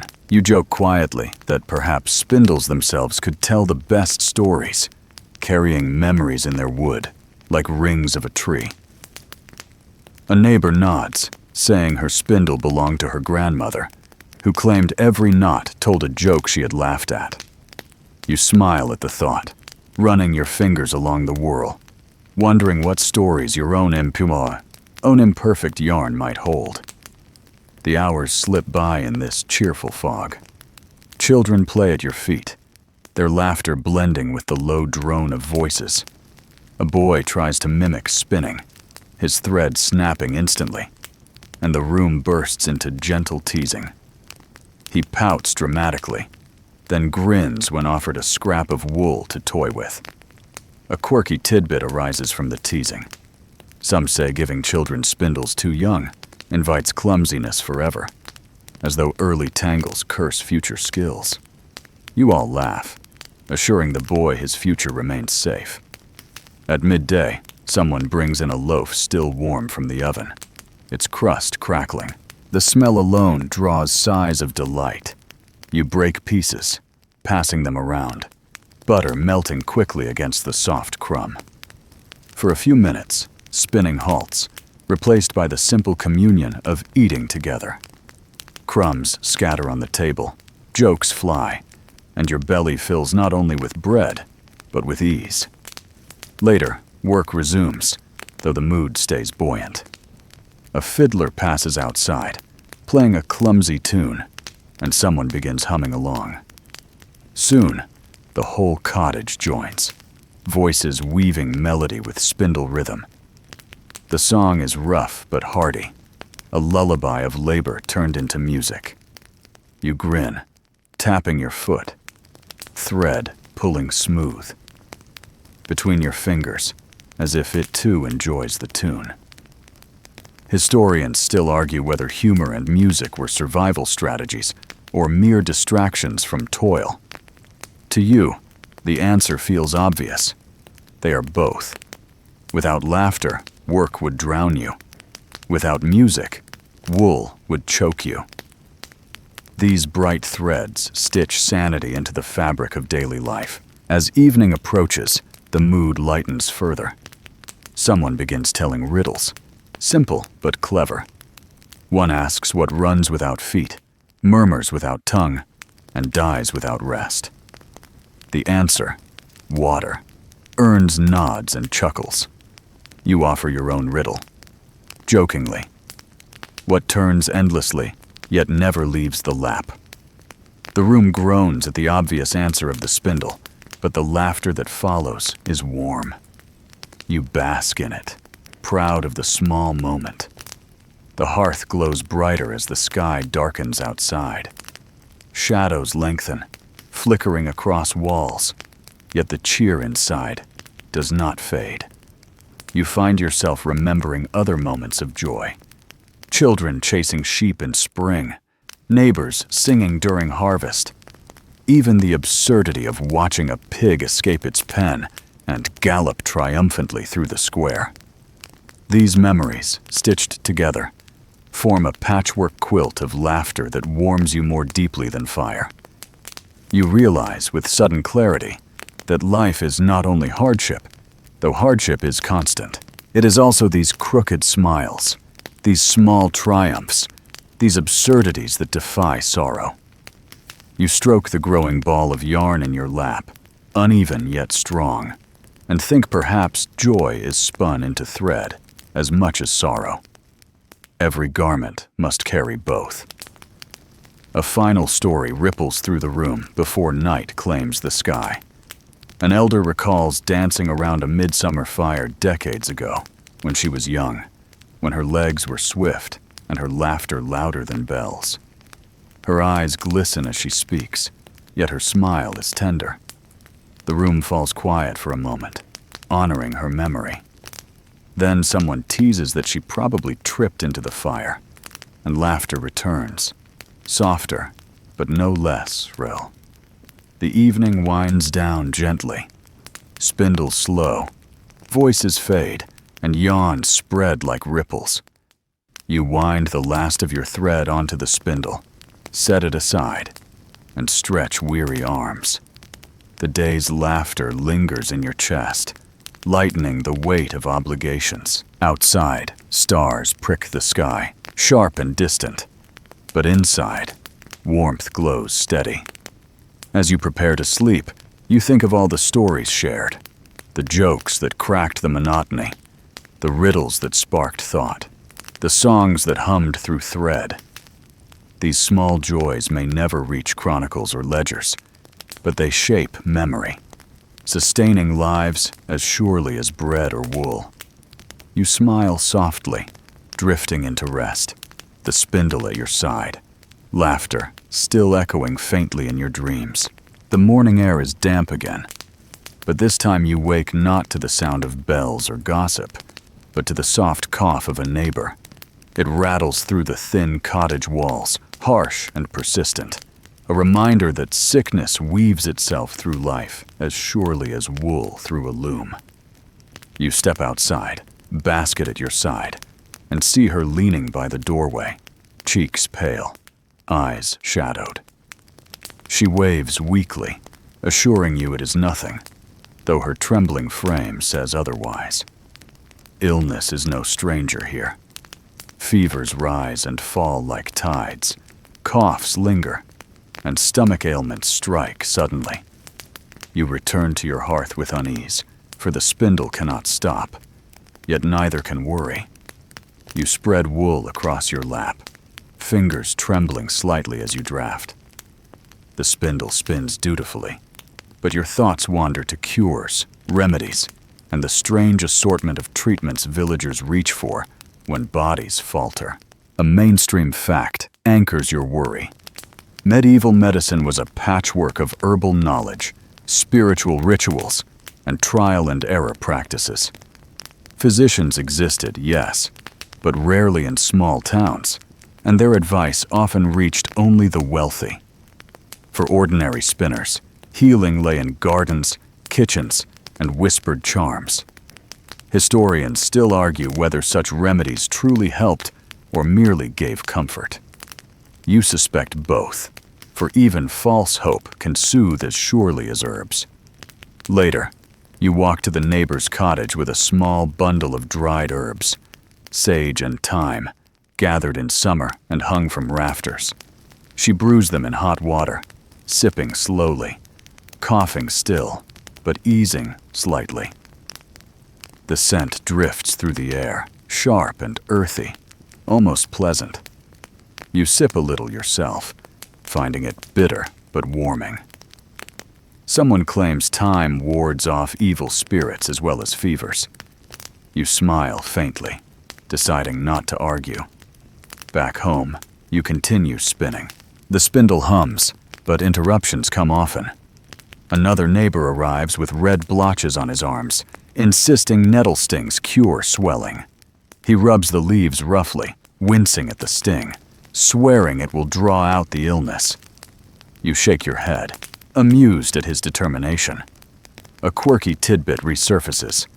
Some villagers once believed rubbing onions on the soles of feet pulled sickness out through the skin. The image makes you laugh quietly, though you admit you might try it if desperate. The day passes slowly. Coughs echo from nearby cottages. Children whimper faintly, and the air feels heavy with worry. Yet life presses on. Wool must be spun, meals cooked, fires tended. You realize how illness shapes rhythm, forcing slower hands, but never allowing true pause. You pinch the fibers tighter, twist more carefully, trying to find steadiness amid unease. The yarn grows thinner, but stronger, perhaps mirroring your own resilience. Evening brings more remedies. Someone arrives with a jar of honey, claiming it soothes throats. Another brings garlic cloves, insisting they drive away fevers and demons alike. The cottage fills with strange smells, sweet, sharp, pungent, all layered over the constant scent of wool. You laugh softly, muttering that perhaps the demons flee not from garlic's power, but from its stench. The others grin, tired but grateful for humor. Historians still argue how effective these treatments were, whether they truly healed or simply distracted. You watch your neighbor sip honey water, her cough easing slightly, and decide effectiveness may matter less than comfort. The spindle turns again, wool sliding through your fingers, and you feel calmer simply for being near her, sharing the burden of waiting. Night deepens, and talk turns darker. Someone recalls the great plagues that swept lands in earlier years, killing more than wars ever did. The room grows hushed, firelight flickering on solemn faces. You swallow hard, spinning more quickly as if speed alone could banish fear. You remind yourself that not every cough is plague, not every fever is fatal. Still, the weight of memory presses heavily, and you glance at your thread, thin and taut, wondering whether it too remembers past sorrows. Later, laughter returns softly. A child sneezes so loudly that the room bursts into chuckles, fear briefly scattered. You joke gently that perhaps sneezes spin sickness into the air like invisible yarn, and someone replies that at least sneezes cannot be taxed. The room laughs again, the sound fragile but precious. You set the spindle aside for a moment, stretching weary arms. The ball of yarn has grown uneven, yet you smile at it anyway. Imperfection feels acceptable tonight. Survival itself is enough. You glance at your neighbor, wrapped in a cloak, her breathing softer now, and feel relief flood your chest. Remedies may be flawed, but care itself is a cure. As you prepare for rest, you stroke the wool one last time, thinking of the herbs, the honey, the garlic, the odd charms whispered into smoke. They may not cure fevers entirely, but they weave courage into hearts. You smile faintly, realizing that perhaps courage is the strongest medicine. The fire dwindles, shadows stretch, and you curl into your straw bed. Outside, the night hums softly, distant owls calling, wind brushing against thatch. Inside, the spindle rests, thread wound tight, a reminder that life continues, even when bodies falter. Illness, remedies, laughter, fear, all threads in the same cloth, woven side by side. You close your eyes, the smell of time still lingering in the air, and drift into sleep. Tomorrow may bring more coughs, more remedies, more weary hands. But tonight, you hold tightly to the small victories, the quieting breath of a neighbor, the laughter that broke fear, the thread that still stretched steady between your fingers. Dawn seeps gently across the hills, a pale wash of gold spilling over damp fields and stone cottages. You rise stiffly from your straw pallet, stretching arms that ache from the endless spin of thread. The spindle lies at your side, faithful as ever, its whorl darkened by touch, its shaft grooved from years of winding yarn. You lift it into your lap and pause. For all its smallness, the spindle has outlasted nearly everything. Storms, taxes, sickness, even joy. And this morning, as you watch children darting into the lane, you realize the spindle outlasts you as well. It belongs not only to your hands, but to the generations who follow, to the children who watch, learn, and copy. A boy kneels near the hearth, fumbling with a handful of wool. His tongue pokes from the corner of his mouth as he pinches fibers clumsily, twisting them too tightly, snapping them too quickly. You smile, remembering your own first attempts, thread breaking again and again, laughter muffled in neighbors' throats. You show him gently. Pinch, draft, twist. Let gravity help.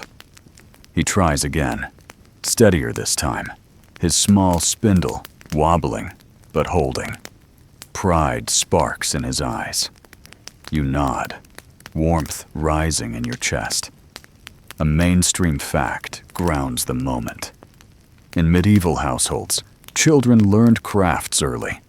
Their small hands pressed into labor long before modern childhoods of schooling and play. Spinning was no exception. Boys often shifted to fields or trades, but girls in particular carried the spindle almost as soon as they could walk. Their futures measured in yarn as much as years. Historians still argue whether this early start represented cruel necessity or simply natural training within family rhythms. Watching the boy grin at his first lopsided thread, you sense both truths braided together. The day unfolds in quiet repetition. You spin, the children mimic, and the cottage fills with the soft hum of effort. Sometimes they tire quickly, dropping spindles with dramatic sighs. Other times, they argue over whose thread stretches longest before snapping. Their laughter spills out the door, startling the chickens. You grin at the absurdity. Future history may never record these contests, but here they matter more than kings.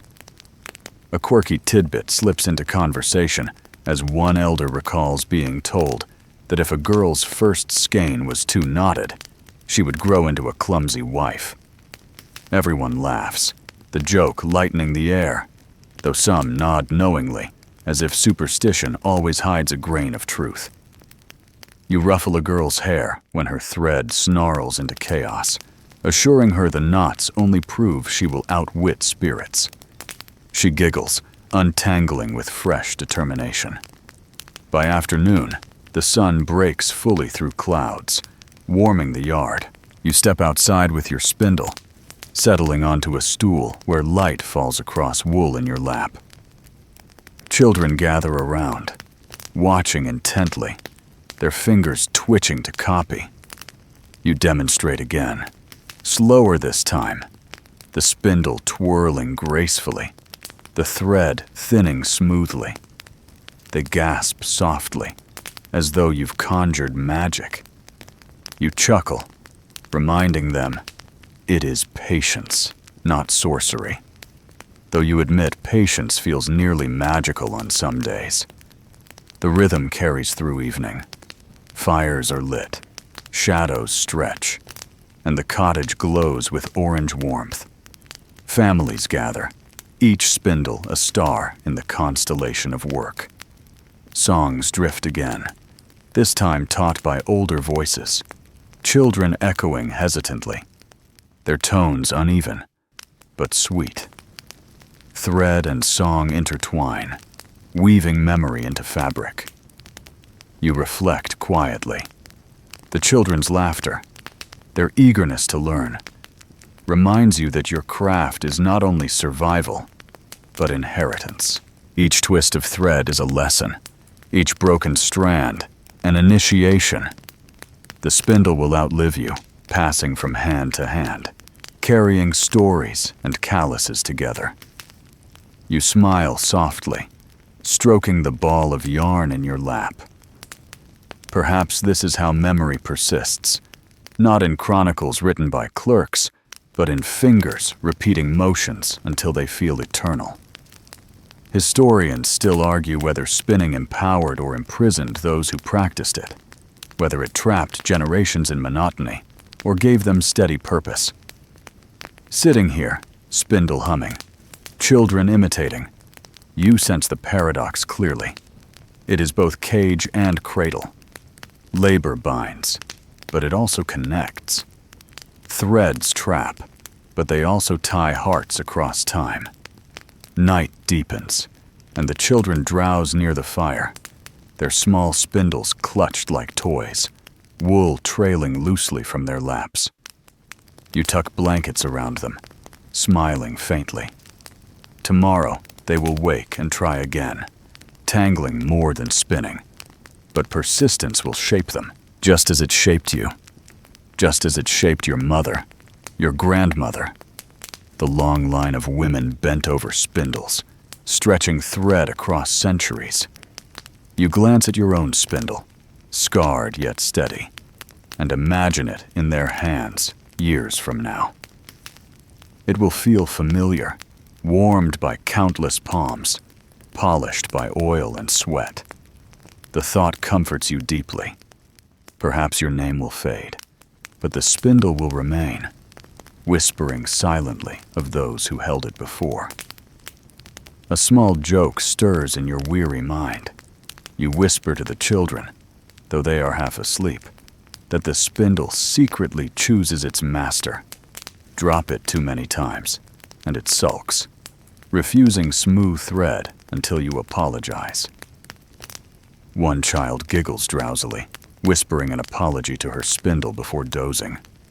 You grin, satisfied, certain the superstition will spread tomorrow like wool dust in sunlight.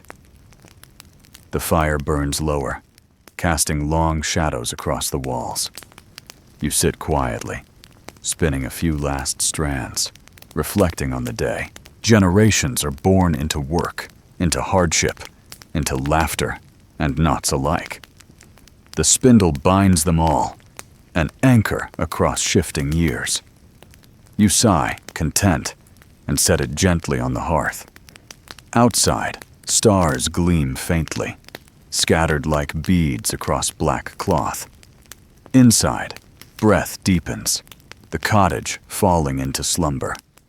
Your eyes close slowly, thread still coiled loosely around your fingers, heart steady in the rhythm of inheritance. Tomorrow, the spindle will hum again, guided by hands younger and steadier than yours. And so the craft continues, unbroken, endless, spun across time itself. Twilight presses against the village like a heavy blanket, the last threads of sunlight unraveling across the hills. You sit at the doorway of your cottage, spindle resting on your lap, watching sheep shift slowly in their pens. The air smells of smoke and damp wool, familiar scents that carry the rhythm of years spent in this place. Your fingers move automatically, twisting fibers into thread, though your thoughts drift beyond the wool itself. You think of the decades behind you, measured less in seasons than in strands spun, hours melted into yarn that clothed neighbors, paid dues, and bound survival to patience. The spindle hums softly, steady and sure. You marvel that this small tool has outlasted so much, surviving storms, sickness, quarrels, and laughter alike. Each notch carved into its wood feels like a mark of memory, a quiet tally of your persistence. A mainstream fact rises in your mind. Medieval spinners rarely saw their work celebrated, yet without them, the fabric of society would have literally unraveled. Their hands, unseen by chronicles, carried kingdoms as surely as swords or crowns. Historians still argue whether that invisibility was indifference or necessity, whether chroniclers simply overlooked women's labor or deliberately diminished it. You, sitting with thread winding smooth, feel certain that invisibility was its own form of quiet strength. The lane outside is hushed. Children drift past, chasing each other with laughter that rings against the stone. They clutch small spindles, their threads uneven, but growing longer. You smile faintly, remembering your own awkward beginnings, remembering also the joy of teaching. Generations spin forward, each one inheriting the rhythm of those before, each one adding to the fabric without end. A quirky tidbit flickers in your memory.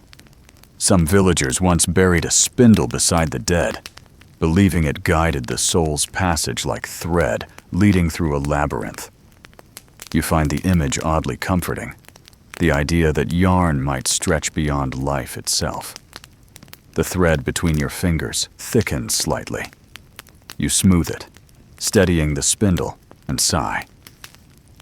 How many thousands of yards have you spun in your life? Enough to weave sails, to clothe families, to fill markets. Enough to measure not only labor, but entire years. Yet the work rarely felt heroic.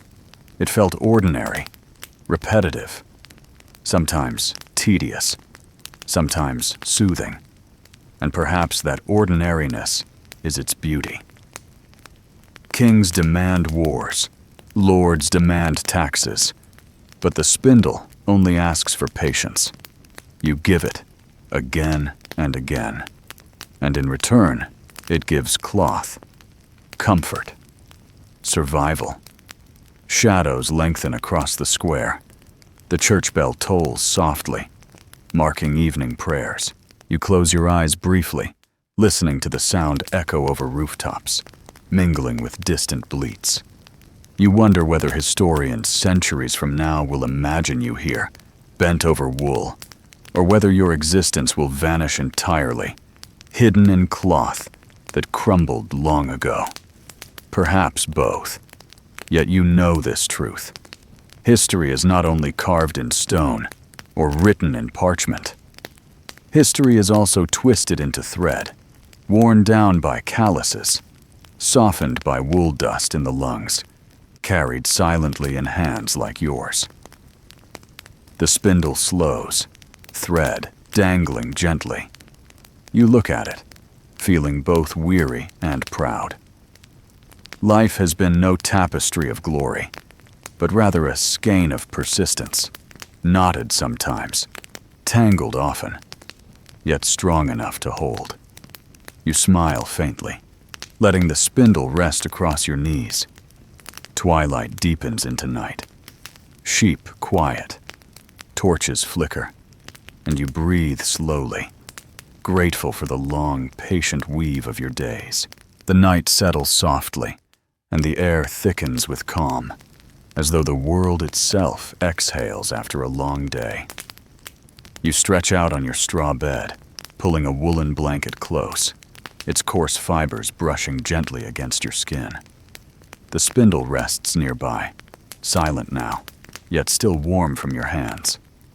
Outside, the last embers of twilight fade into deep blue, stars pricking the sky like quiet lanterns strung across the heavens. The village hum has vanished, leaving only the hush of distant sheep and the faint crackle of cooling fires. Your breath slows, each inhale deeper, each exhale longer, carrying the weight of hours away. The rhythm of your heart eases into the same cadence as the spindle once held. Steady, familiar, comforting. The stories, the laughter, the burdens, all soften at the edges, blurred by the drowsy quiet. You let your body sink, heavy yet safe, the straw shifting softly beneath you. Every knot of worry unravels, every tangle smooths, until only calm remains, like thread stretched fine across still air. Sleep drifts closer, wrapping you in its own fabric. The sounds around you grow éteintes. The images in your mind dissolve like mist. You rest in the gentle certainty that the world continues, patient and steady, and that you are carried within its weave. Close your eyes, breathe deeply, and let the night guide you into rest.